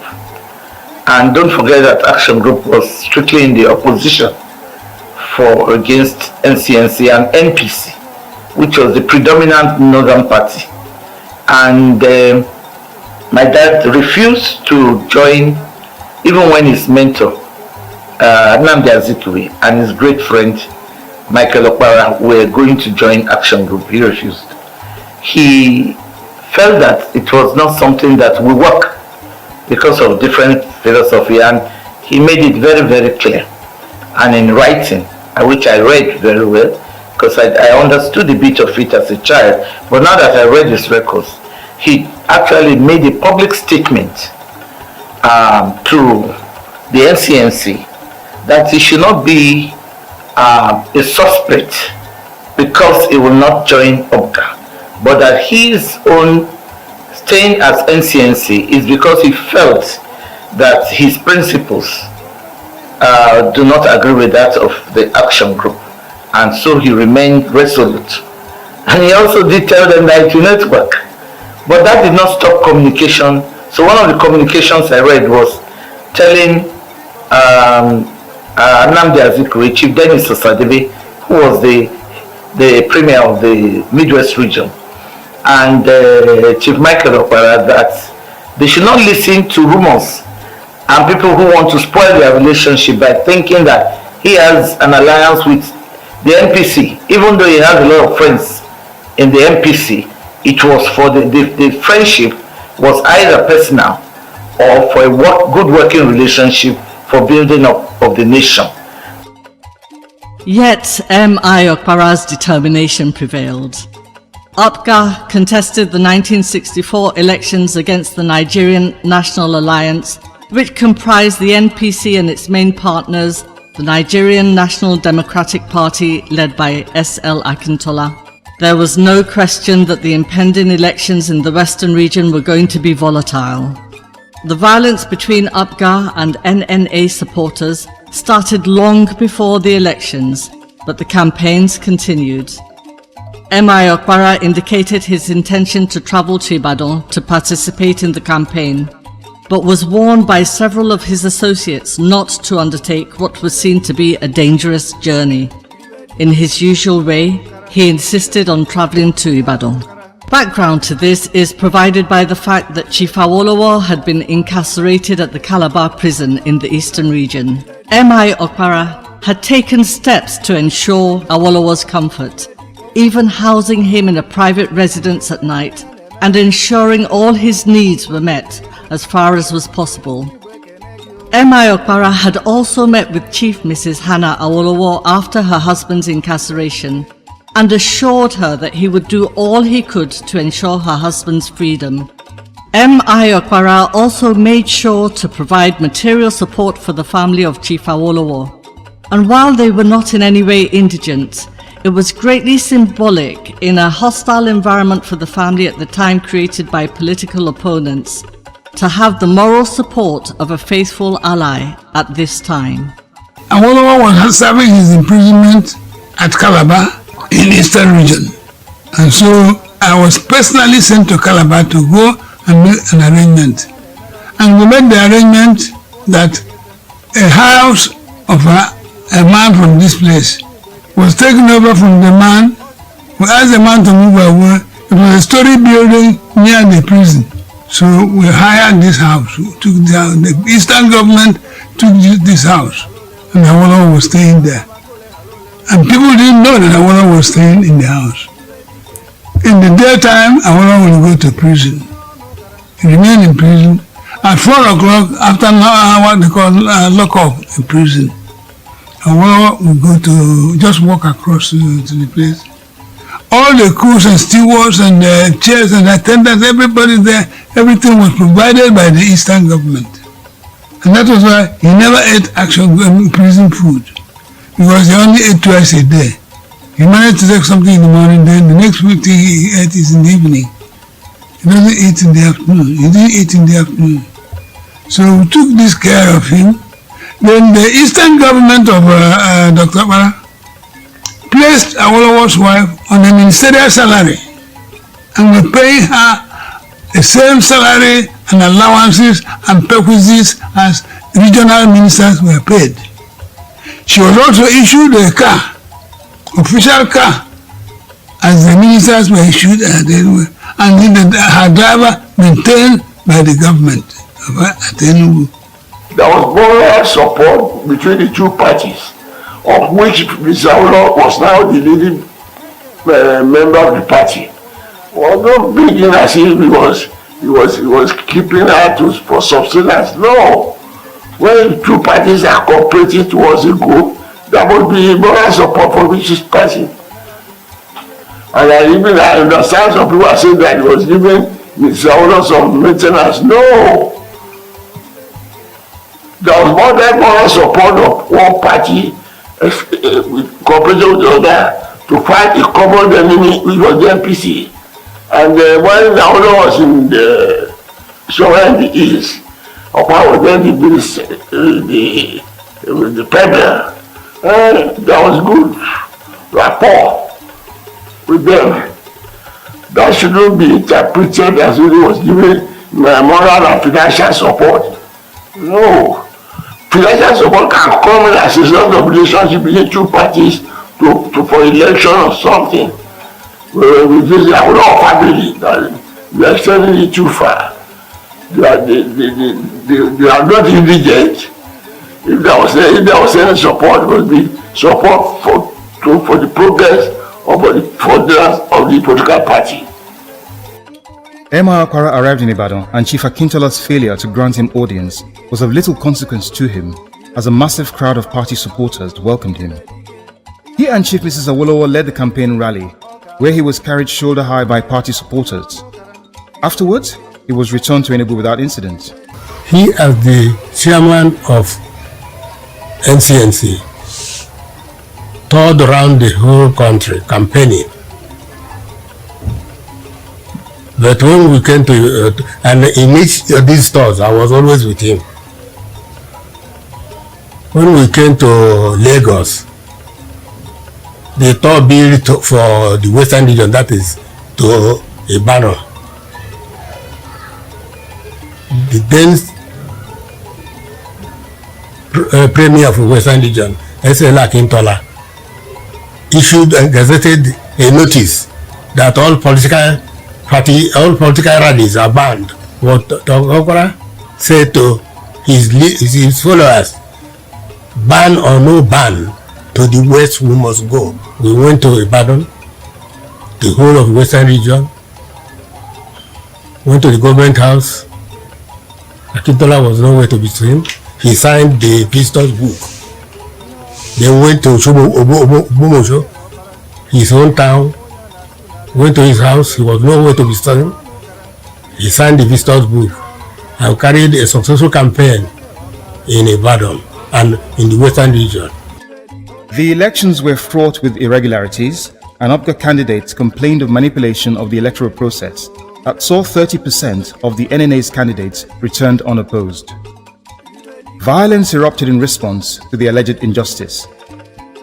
Emeka Okpara had taken steps to ensure that actual results were broadcast by dispatching his ace broadcaster, Mazi Okono, to cover the Western region elections, which he conducted in his inimitable style. Then, at that time now, a premier of Eastern region was Dr. Emeka Okpara. Then, Ndigbo, who was representing Wolowo, who was already in prison in Calabar, then contacted Okpara and to send him somebody to help him in this broadcast. I was now dispatched to go and do the broadcast in Ibadan. Very risky one. And accepted, I have no choice. So I left Enugu, came to Ibadan for the broadcast, and other broadcasters from other different stations and all that were there. We were taken to the Ministry of Information and given a hall and said, yes, in this hall, what they are going to do was that anywhere the constituency where election was held, then you don't go out, you will wait to receive the result before we go to broadcast and all that kind of thing. So, know me very well, I smell a rat. I say, hey, this flower here, they want to rig it, by the time the thing reaches there, they can change the figures and all that. I said to myself, I'm not taking line down. So I quietly kept quiet. So after the meeting I decided to abscond. Went to Awolowo's house, Okigbo residence of Awolowo. Then the action group who knew I was representing Okpara received me, and I told them, I said, this is what has happened. They say we must be there and they see the result, blah, blah, blah, and I know quite well they want to rig the election. That being the case, I want to establish my own studio right here in Awolowo's library. He has a big library, Awolowo.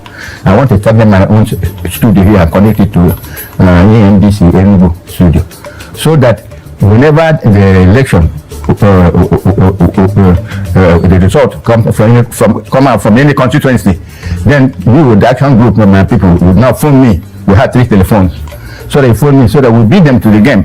Immediately if that happened, I'll go on the air before they can send the result to the Ministry of Information, so that in case they want to rig it, if they find out, the actual number of actual results have been already broadcast. And they were very happy. Everybody was very happy. Then I called P&T people. Then they came and installed equipment for me, and connected me to a studio in Enugu. So when the election started now, that thing was worked. Then when the election was concluded in a constituency, they phone me and I pick up. They say, this constituency, this is the result, the action group, this and that. Then I went on the air, bam! I said, this is Maso Kono in the roving station of Eastern Nigeria Broadcasting Corporation. I said the roving, so they don't know that I'm in our house. So they were looking. So because of it now, the thing was affecting them and say, get to corner and they see me roving, looking for a roving man. Not know that I was inside the Awolowo's library where we had our own studio. So this went on until the election was over. We beat them to the game. And then I told myself, call for press conference, announce yours before Keazor does anything funny. It was on that note, the thing was going and bam, bam, bam. The day they were about to now hold the press conference, they invited the media and all that. Then I said to myself, I've completed my job. Mazi Ukoni was able to broadcast the actual results of the elections in hiding, confounding the attempts of the incumbents to prevent them from being made public. In spite of his gallant efforts, however, the results in favor of the NNA were validated.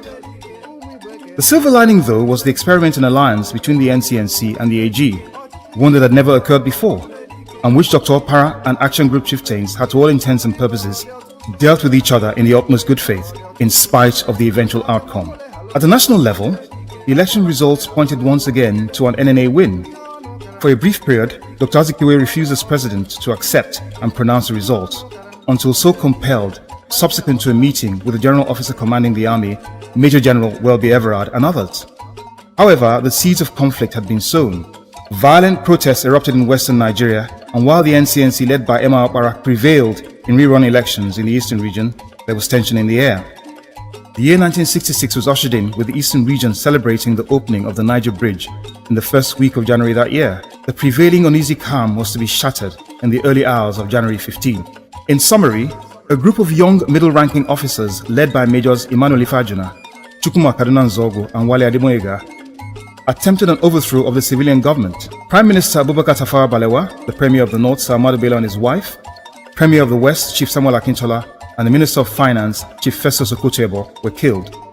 Also killed were Brigadiers Zachary Mimalari, Samuel Ademulegun and his wife, Colonels Kur Mohammed and Arthur Onebwe, as well as Lieutenant Colonels Yakubu Pam and Abogola Gema.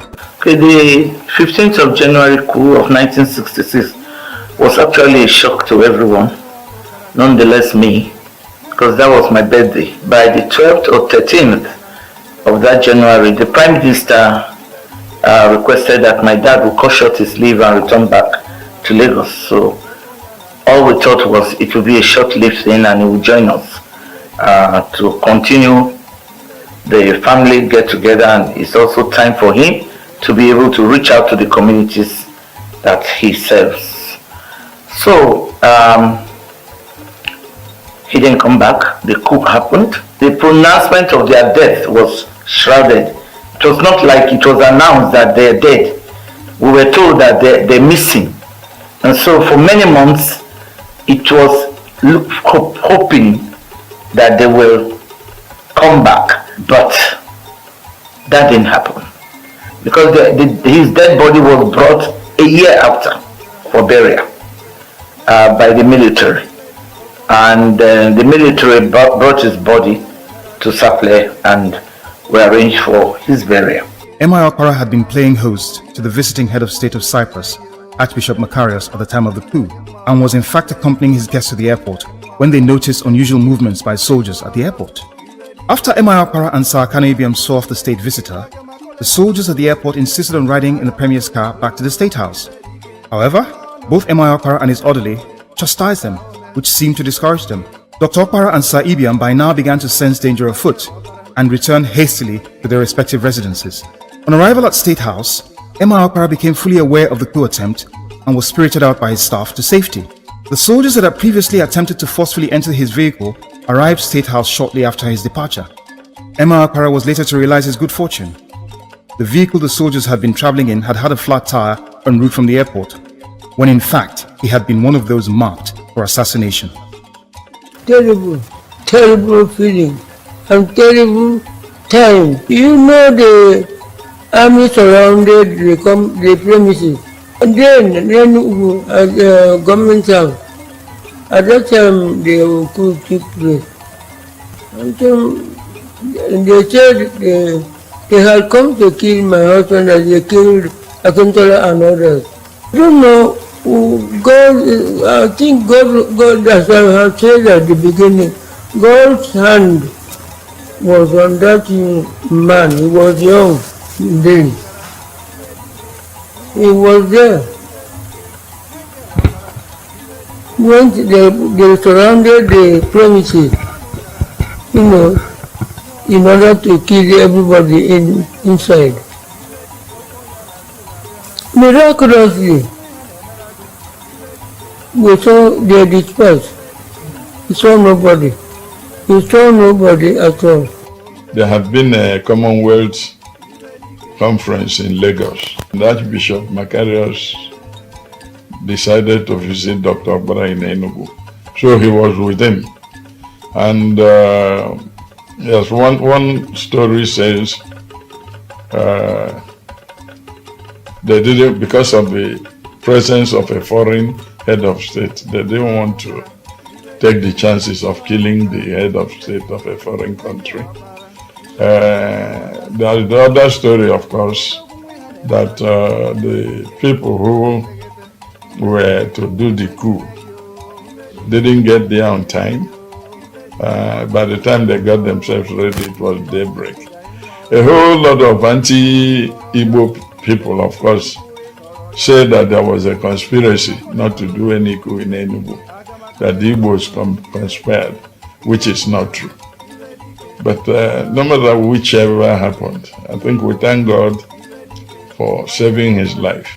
By January 16, the coup attempt had been foiled via the efforts of the GOC of the army, Major General Aguiyi-Ironsi, who eventually assumed office as military head of state on the same day, on receipt of authority for the same from the Senate President, Dr. Nwafor Rizu, acting in the absence of President Dr. Nnamdi Azikiwe on leave at this time. Emma Okpara was however soon to face one of the most trying periods of his life up till that point.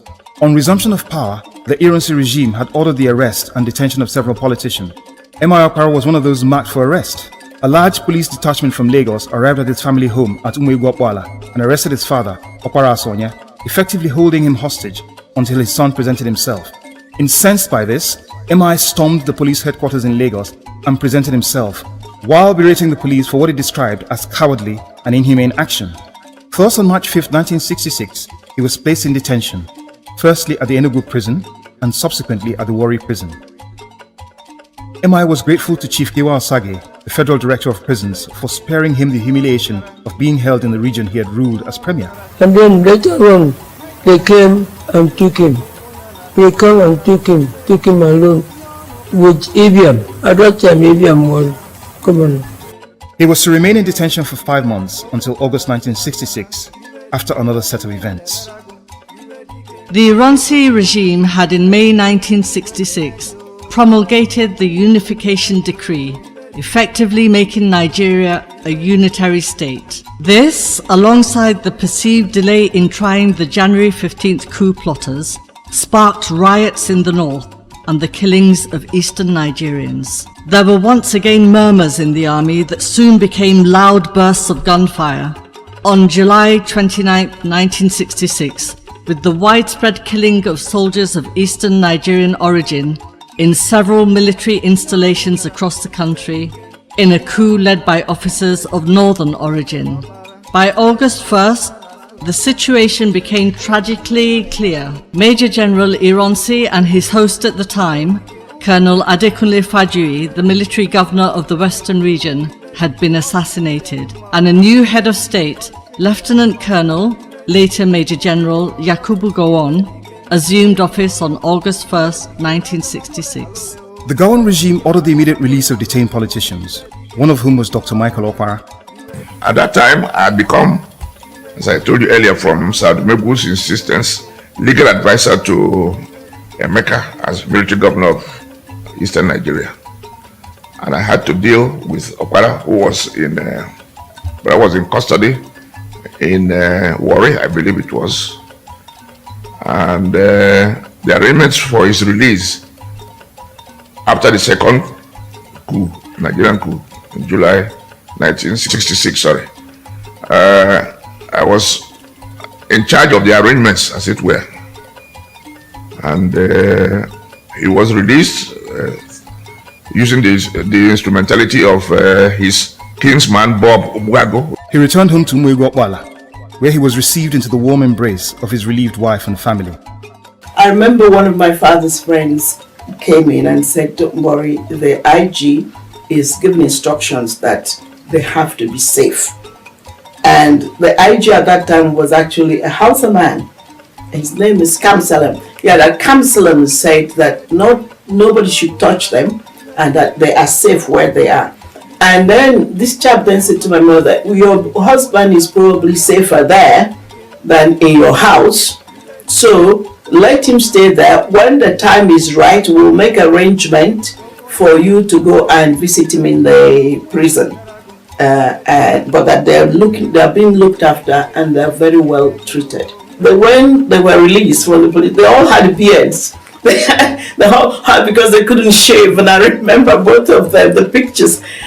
They had beard, long white beard, because they could not shave all the time they were in prison.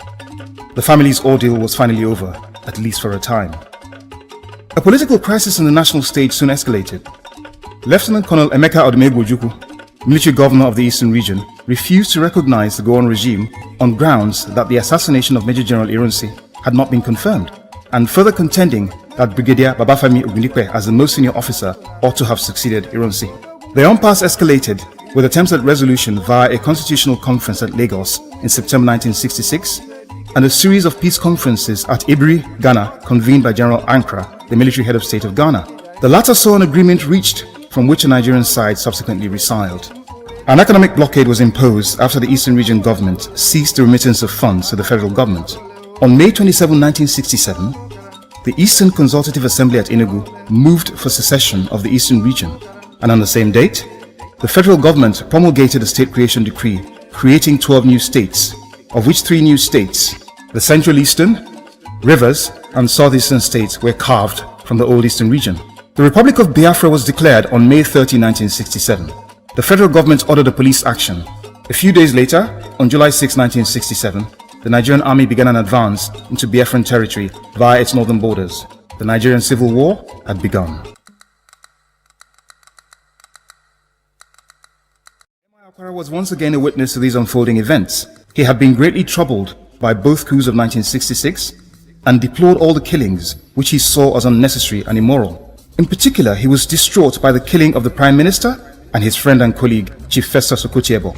Likewise, he was deeply affected by the pogroms in the north and all the killings that accompanied the July 1966 coup. Still, he kept a distance from public life, quietly observing events from his hometown. However, his sabbatical away from public life soon ended when he was approached shortly after the declaration of Biafra to join the cabinet as a political advisor to Lieutenant Colonel Ojukwu. He was tasked with managing the recruitment of soldiers into the Biafran army, a process that had commenced even before the declaration of Biafra. The war progressed, and within the first 4 months, Biafra experienced serious initial setbacks, with Nsukka, Enugu, Bonny, and several other territories lost to the rampaging federal forces. After the fall of Enugu, Biafra relocated its capital to Umuahia, and the Biafran Department of Requisitions and Supplies mandatorily acquired M.I. Okpara's property in the town as a Biafran state house. Years after the war, This house was acquired by the federal government and today houses the Civil War Museum. Once again, the successive losses suffered by Biafra and the consequential human cost of the war was deeply troubling for Emeka Okpara. Like all persons of conscience, he had been outraged by the massacre of Easterners before the war, and certainly believed in and defended the right of Biafra to defend itself. But then, the sheer number of deaths of both soldiers, many of whom he had helped recruit, and civilians, was a huge emotional burden to him. Yet, he maintained his resolve in supporting the Biafran war effort. It remained for him a battle for survival of his people. Another area in which he was to carry out significant work on behalf of the Biafran government was in international diplomacy.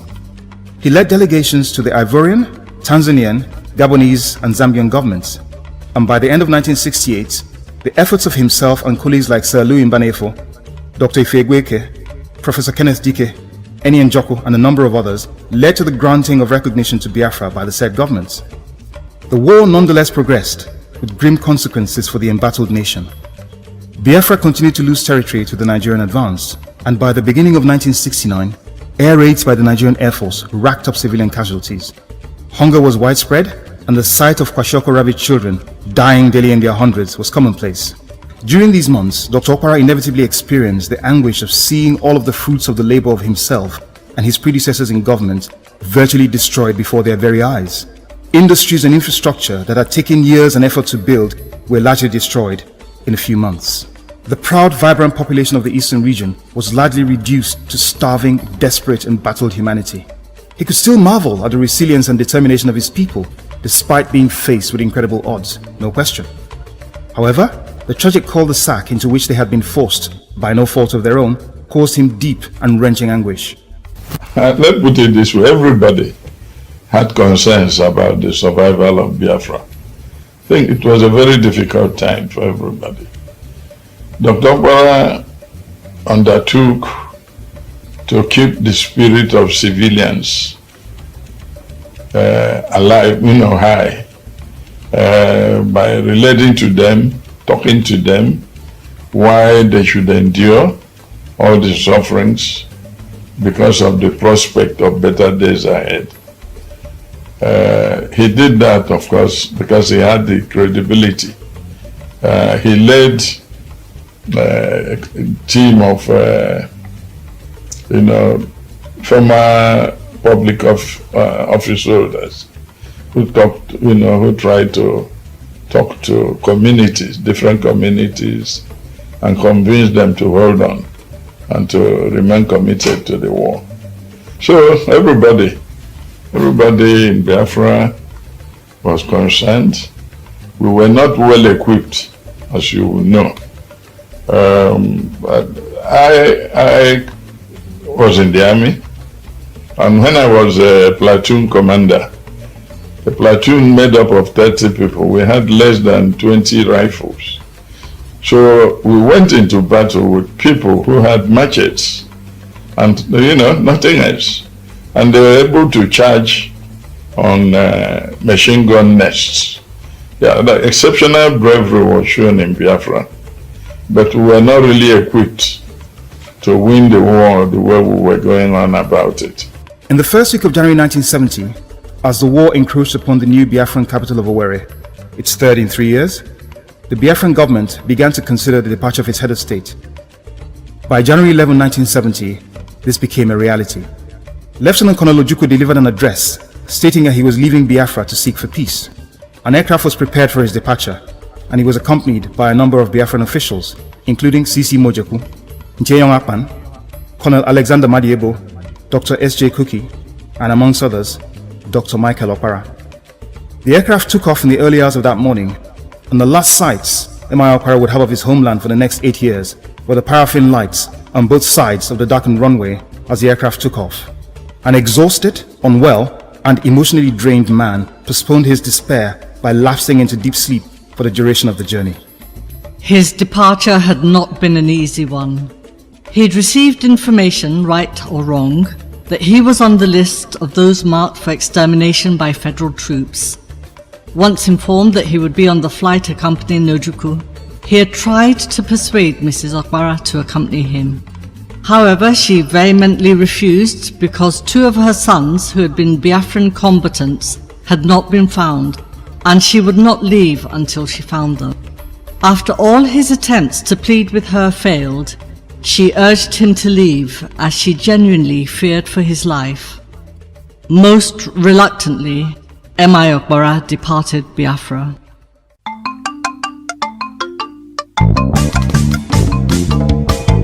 After arriving Ivory Coast on January 11, 1970, the party were hosted by President Felix Houphouët-Boigny. Emeka Okpara, however, informed Ogochukwu of his intention to travel to Europe. This was soon facilitated and he traveled to Germany, where he resided for a time with his younger brother, Dr. Michael Okpara, with whom his 3 daughters and youngest son had been since November 1969. After 2 months of rest and recuperation, greatly assisted by the news from Nigeria that his 2 Biafran combatant sons had been found, he busied himself with a French language course in France. He ultimately decided to return to his primary profession, medicine, but was reminded that his qualifications required additional training to enable him practice in Ireland and the United Kingdom.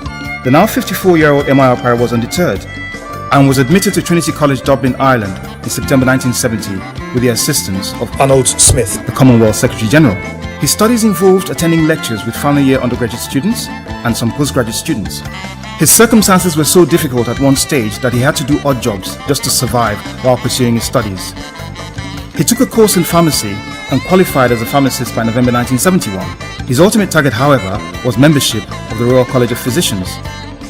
He, however, faced a monumental deficit in funds. He then approached an old friend at the University of Dublin, Professor Gatenby, who secured employment for him at the University of Dublin, where he worked between the years 1972 to 1973. In spite of the humility of his circumstances, he applied himself diligently to his task. I had known him as the Premier of Eastern Nigeria, as a broadcaster on the ENBC TV then, but the physical contacts were not there. But it was in Dublin, after he had, at the end of the war, my wife and I and my sister-in-law went to see him. In fact, we were the first family that he saw as such from Eastern Nigeria when we went there, because that's what he told us. And I was thoroughly impressed by him, because when he saw us, this was a human being, not the Premier of Eastern Nigeria.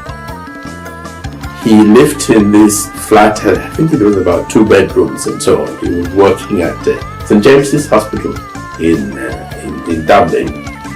And he went into the kitchen to cook for us. And since I was the only other male there, I offered to go and help. He said, no, that I should go and sit down. And he cooked, and we ate, and he cleared away. It was amazing. We stayed in Dublin for at a hotel nearby for about 3 days. We saw him every day, and then we took him to a Christmas party. There's a Christmas party that's organized in a castle in Dublin. It's called the King-Ikeazor, and there were meals, there was dancing, there was singing, and he said that was the first time since the end of the war that he had gone out with any party to anywhere, and he thoroughly enjoyed the evening. Enjoyed our stay and said he'd never forget it. Having saved enough funds, he enrolled at the University of Edinburgh for his specialist training in January 1974.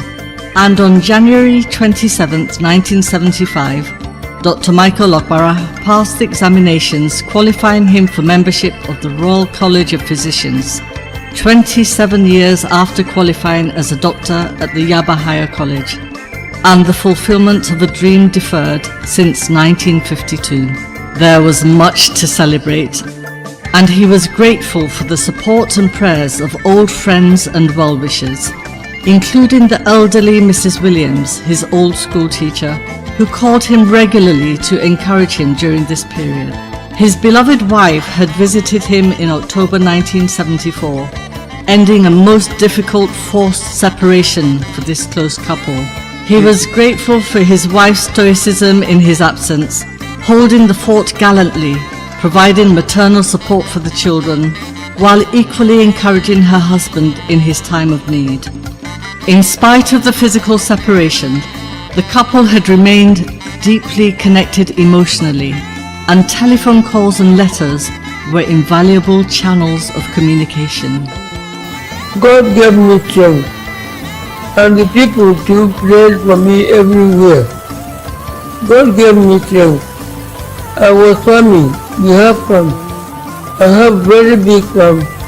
Poultry, piggery, agriculture, farm. They planted everything. I supplied food with pineapple, with everything. I didn't go to sit down and mourn. I worked hard. And at the time, I had a school of my own at Amaede, which I was also looking after. Even when after the war, everybody went ran health secretary. Ibrahim was always coming to visit me, he and his wife together. And sometimes they would even lead me to to beg him to bring back my husband. He was in self-exile for years, 9 years, and that was a long year. He returned to Trinity College Dublin in 1975 and worked as a registrar and clinical tutor for the next 3 years. He was recalled to be a highly knowledgeable and well-respected member of staff. He was practicing as a doctor at St. James's, and I had the privilege of bumping into one of the junior doctors at St. James's, and he was full of admiration for him and actually said that lots of people, that he doesn't behave like a man who was the premier of a place. He doesn't throw his weight around, he doesn't give orders and so on. That a lot of even his senior colleagues relied on his advice in areas of non-clinical issues. Premier of Eastern Nigeria, gone back to medicine, finished from Edinburgh, come to Dublin to work. I don't even think that most people he worked with in Dublin knew about his background and who he really was and so on. The people at the University of Medical School were very friendly and very understanding, and they assigned a couple of mentors to him to assist him and help him, because it must be quite difficult. I'm a doctor myself, and if I put myself in that position of not studying or practicing medicine for many, many years and then having to then go back, you need to have a sort of resilience as a human being to be, because he could have done something else. It was like a reorientation. He had to be reoriented. Medicine had changed a bit, and also the people who were teaching him had not lived such important lives like he had done. So, but he humbled himself and he learned, and he said the people in Edinburgh were very, very gracious and very kind and supported him in a lot of ways and made it possible for him to restart his career in medicine again.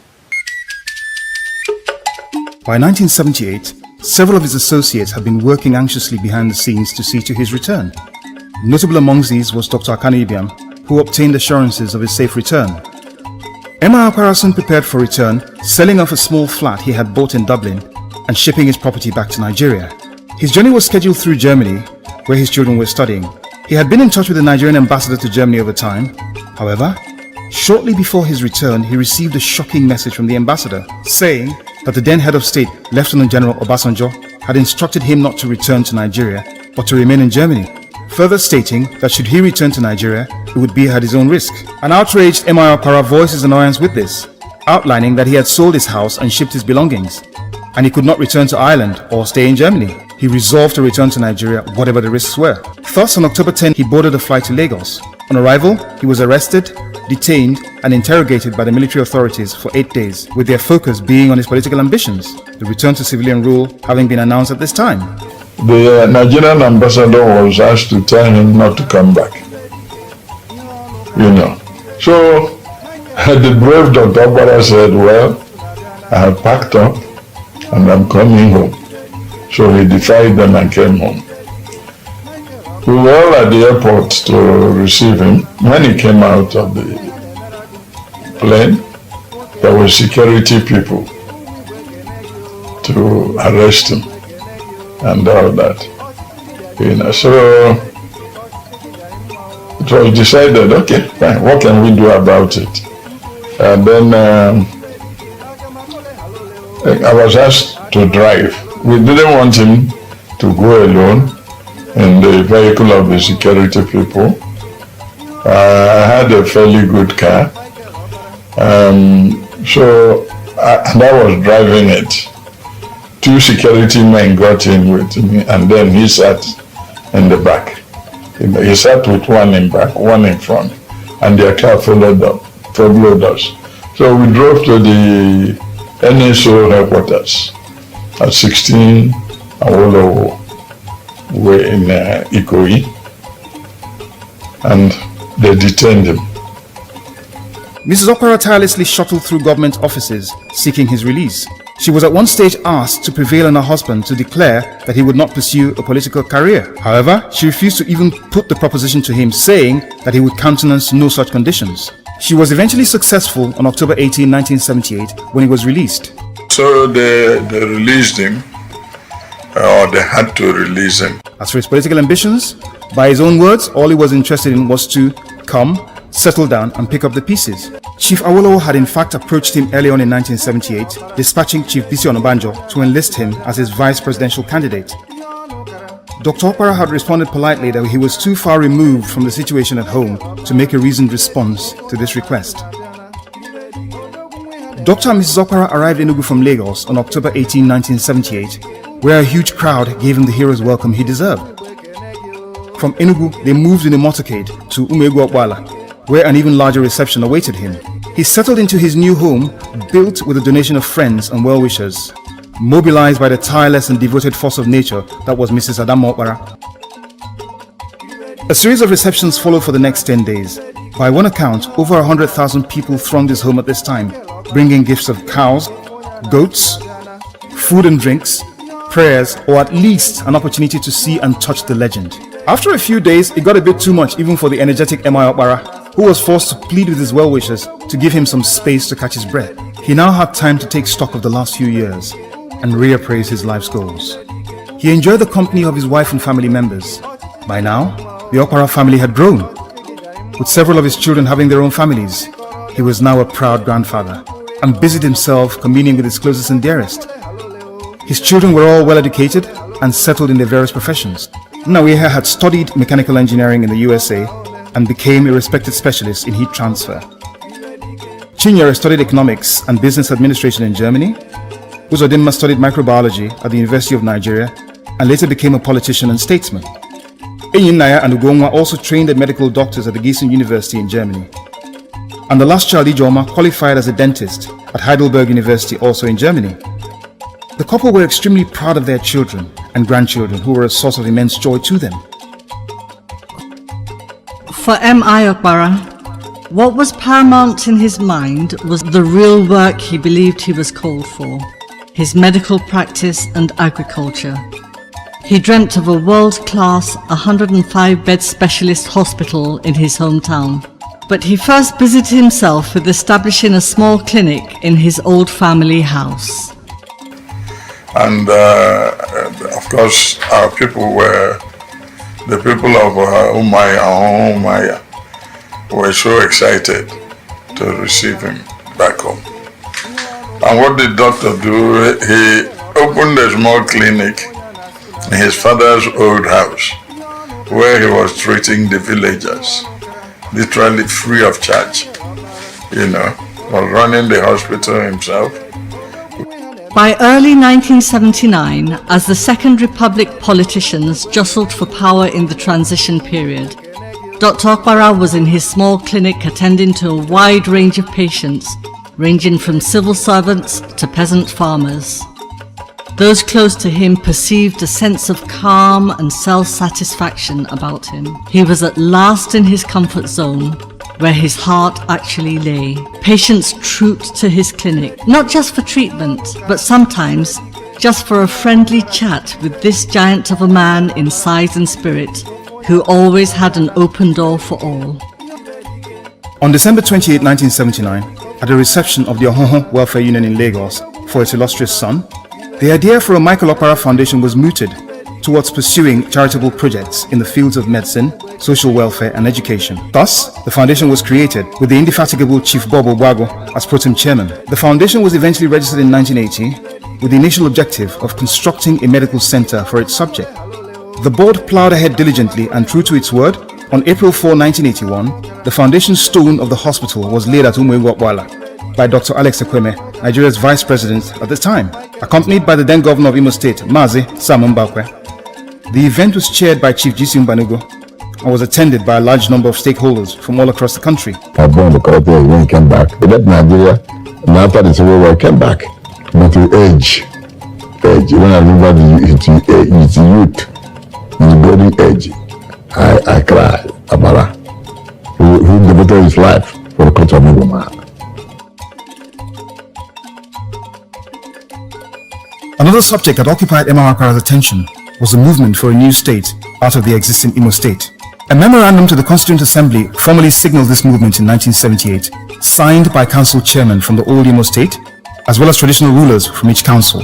The name Abia was decided upon, having been derived as an acronym from the state's component parts, Aba, Bende, Isikwato, and Afikpo divisions. The movement for Abia State, as it was formerly known, fittingly chose Dr. Emeka Okpara as its chairman, and he led a 35-man delegation to the Senate at Lagos on July 3, 1981, when a memorandum for the state's creation was presented to Senate President Dr. Joseph Wyas. Between 1980 and 1982, being a leader, he saw the need for more Igbo states to be created. The Igbos in the new federation were suffering a disadvantage in the number of states we had. At that time, for instance, the old Western Nigeria had 3 states, while the East had Anambra and Imo states. Dr. Okpara led the people of Imo State to ask for creation of Abia State. What is today Abia State was started as a movement inspired and led by Dr. Okpara. So as a younger person, after the creation of Abia State, he was foremost in it. So I kept going up to him, all right, yes, that was very, very, very, very for a long while. I don't think he lived enough to see the creation of Abia State, but he was agitated for it, We as young people, we followed him.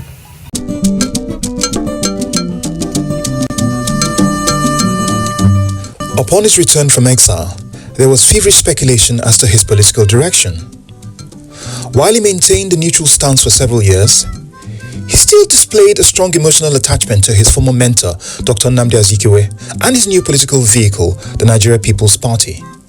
However, the political matrix had changed, and increasingly himself and some former Zik lieutenants found it difficult to fit within the new political structure. In a move that surprised many, in 1983 he declared for the National Party of Nigeria, a party that many believed did not reflect his own ideological position. In spite of whatever views may be held of the National Party of Nigeria, or indeed any of the other political parties of the Second Republic, there could be no questions about the good intentions and integrity of Dr. Michael Okpara. He genuinely believed that the party held a strong pan-Nigerian outlook, a break from the old tired politics. Sadly, his standards were not shared by all actors in the political landscape of the time.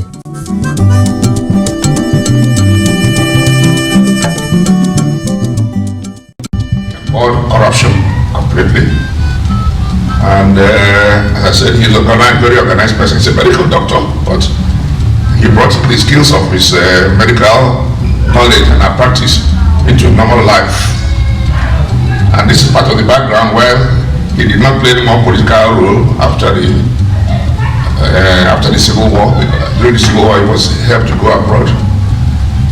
Came back, and the dominant party at the time, which Zik was he didn't found it, he didn't lead it, but he became the grandfather of the political regime which I was part of. And Okpara came back and found that all the spotlight positions in the party had been filled by young people. They tried to, from his area was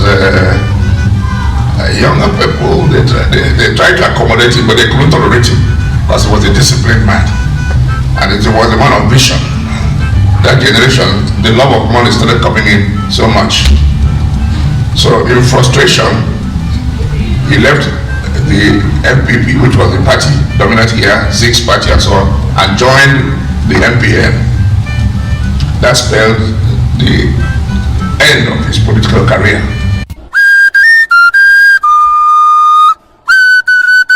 Alongside these preoccupations, Dr. and Mrs. Okpara were in constant demand at social events all across Nigeria. It appeared the Igbos had been starved of the presence of one of their favorite sons and constantly sought his presence at both formal and social events. In the post-war milieu of Igbo land, a people starved of great role models lost to the war and its aftermath almost subconsciously craved the attention of a man of courage and integrity who they believed represented their ideal, and they were right. Honors for M.I. Okpara were not just from his kinsmen. He was awarded an honorary degree of Doctor of Laws, LLD, by the University of Nigeria in 1981, and later appointed Chancellor of the University of Benin on February 5, 1983. By mid-1984, M.I. Okpara continued his busy program of activities centered around his clinic and community activities. His father, Okpara Asonya, passed away in 1970 while he was in exile. Hence, a formal ceremony was agreed upon his return. And arrangements soon commenced towards according him a befitting funeral. The elaborate traditional ceremonies commenced and were in full swing by the middle of September 1984. After the conclusion of one of the funeral rites, M.I. Okpara took time off to relax with a game of chess against his old friend, Bonnaye Okelonu, as his wife Adamma played the organ upstairs in the living room. In the middle of the game, he suddenly screamed, clutched his chest, and collapsed.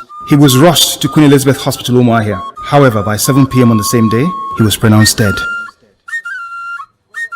The date was Monday, September 17, 1984. He was aged 63 years and 9 months. The shockwaves of what had just occurred spread around the country. This colossus of a man who had seemed near invincible and immortal for the best part of his life, whilst wearing his own human frailties proudly, was gone. Could this be true? Thousands literally poured into the family home to find out for themselves, and the tears they shed as they left proved confirmation of their worst fears. M.I. Power, at least in the flesh, was no more. Mrs. Okpara was a picture of strength underneath the deep sorrow she clearly was burdened with. Her husband, her best friend and partner, had departed without even saying a goodbye. In her usual way, she rallied her children and the rest of the family. The children were distraught, but equally found strength as there was much work to be done. His closest friend, Chief Dr. G.C. Mbanugo, racked with the pain at the loss of his friend of over 40 years, reached deep into Igbo philosophy to find the faintest glimmer of consolation, that he passed away in his hometown and not in a foreign land. How we heard the news was my dad rang to tell us. Yes. And the emotion on his voice upset all of us because we both started crying. And it was a very sad thing. And then he said, my dad then said, well, one thing we should all be grateful about is that he came home. And that he came home. And we have to be thankful to God that he came home and spent some time at home. Because that was, and it was only when he said that I realized that the other option would have been a very sad ending to a great man's life. It's a proverb in Igbo that yes. That was the term used. That was the term he used.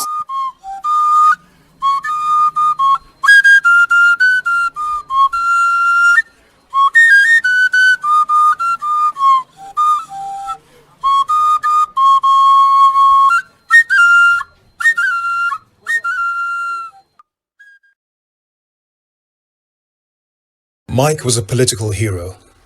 His willpower defied fear. His heart applauded his brain to transform him into a brave man.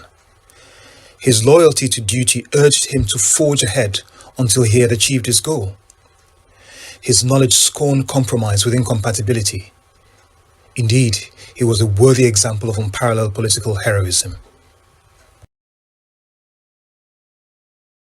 Dr. Michael Iheonukara Okpara was laid to rest on February 4, 1985, at a grand and befitting state funeral hosted by Rear Admiral Alison Madueke, military governor of Imo State. The events were attended by thousands of Nigerians, and the stiff salute of Governor Madueke as the last post was played contrasted with the somber, subdued but powerfully poised posture of the last civilian governor of the Eastern region, Dr. Akanu Ibiam, seemingly lost in thought as he bade farewell to his younger colleague and friend.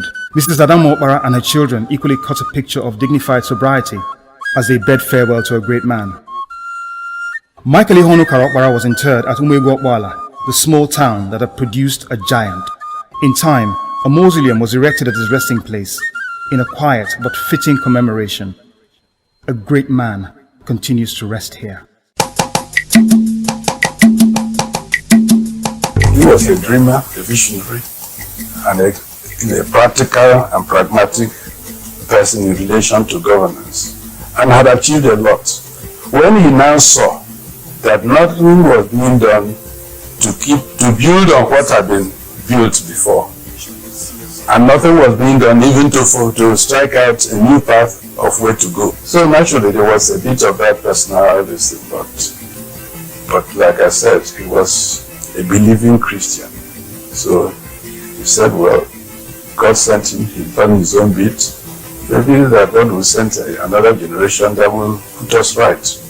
Well, we're still waiting. And I'm sure he's still watching us where he is. I think we just need to go back. And I think a lot of us are trying to do that. It's difficult to do so without a clear picture of what occurred then. And again, I go back to the issue of scholarship and the absence of scholarship, that leaves us with anecdotes as opposed to study. A leader of Dr. Okpara's stature is someone of whom, in a normal society, there would be volumes that would have been written about him. There would have been multiple explorations of what he did, why he did them, and from there, learning would have emerged. Today, we don't have that. And that tells you who we are as a people, because the things that we celebrate define who we are.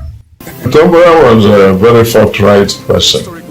His service to Eastern Nigeria, in any case, was a very passionate one. He was a very, very fearless politician who believed in what he wanted to do and would go out to do it. His muscular solidarity with his people. As a leader, he represented the hopes and aspirations of Igbo people. We carry the cause of Igbo everywhere. Onyagala 1 year has left nobody behind. Philosophy of the Igbo community. That's what it built into what they call pragmatic African socialism. He did exceedingly and exceptionally well. I think he was quite a phenomenon. Because the ideas and the principle which they stood for, their successors in many cases didn't follow. And that's where we are sitting today. There's no job or situation that is overwhelming for him. Okpara gave his best. He revolutionized agriculture. Eastern region was the food basket of the whole country. And food was cheapest in the Eastern region because of Okpara's agro-revolution. But the little he did showed the direction he wanted the society to go. He was in a class of his own. Dr. Okpara was indeed a colossus. He was also a very methodical man. Look at the life of Dr. Okpara. Look at the life of leaders in that respect, irrespective of whatever party. There was a culture there amongst all of them to leave a legacy for the future and to improve the lot of the people that they were leading. There should be a course of study on Okparanomics, which will be entrepreneurial and leadership merged together. It should be like a general study. So he was one of those people who clearly we can't say was corrupt. He was youthful, he was energetic, he was an intellectual, he was a professional, you know what I mean, and he gave his all. I mean, the legacy is absolutely towering. That thing that you know should be done to help the people do it. Afterwards, they realized that you were right. He was a moving figure. His words were his bond, and he was a man known for his integrity, courage, selflessness, strength in humility. Was committed to the people, committed to making sure that he gave them a good life. Michael Okpara is a leader of all times. You know, he is one of our best and the greatest.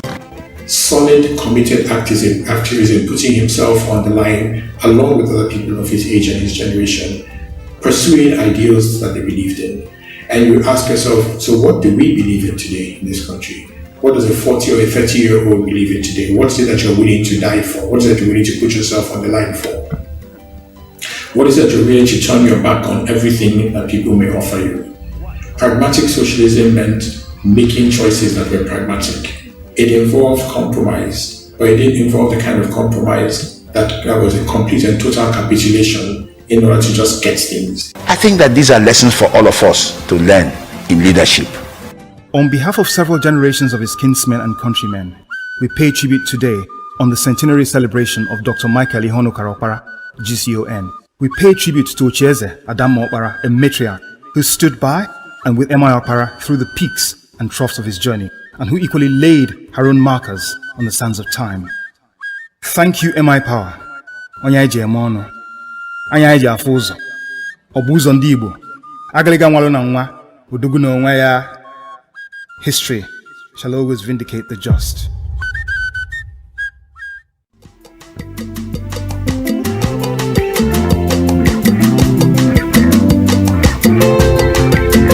Shall yet see your sunrise, Kenya. Shall yet see your sunrise.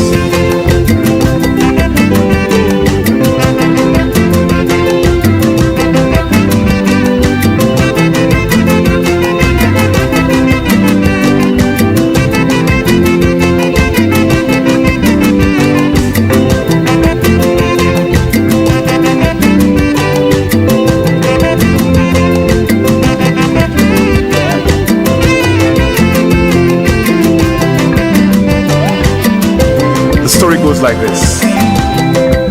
They lived a breed of men, strong, proud, industrious. But then a just but futile conflict robbed you of your place in history, and you retreated into your shell, defeated and dejected. Sadly today, you are the shadow of your true self. The old man said, where's it? But then today money has become your king, your God. Yeah, children of a lesser God. Ikenga.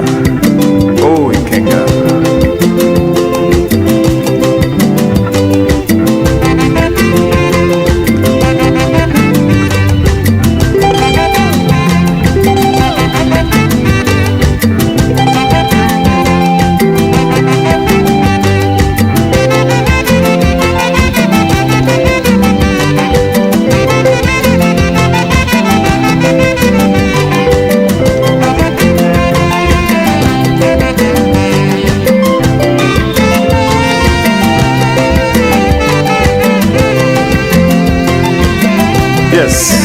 And the story continues. Knowledge and its pursuit are scorned, and the base has been elevated to the level of God. My message is simple. I am not afraid. Why? Ndigbo are too great a people to be down forever. We shall rise again. We shall yet see our sunrise. You can get sunrise. You can get sunrise.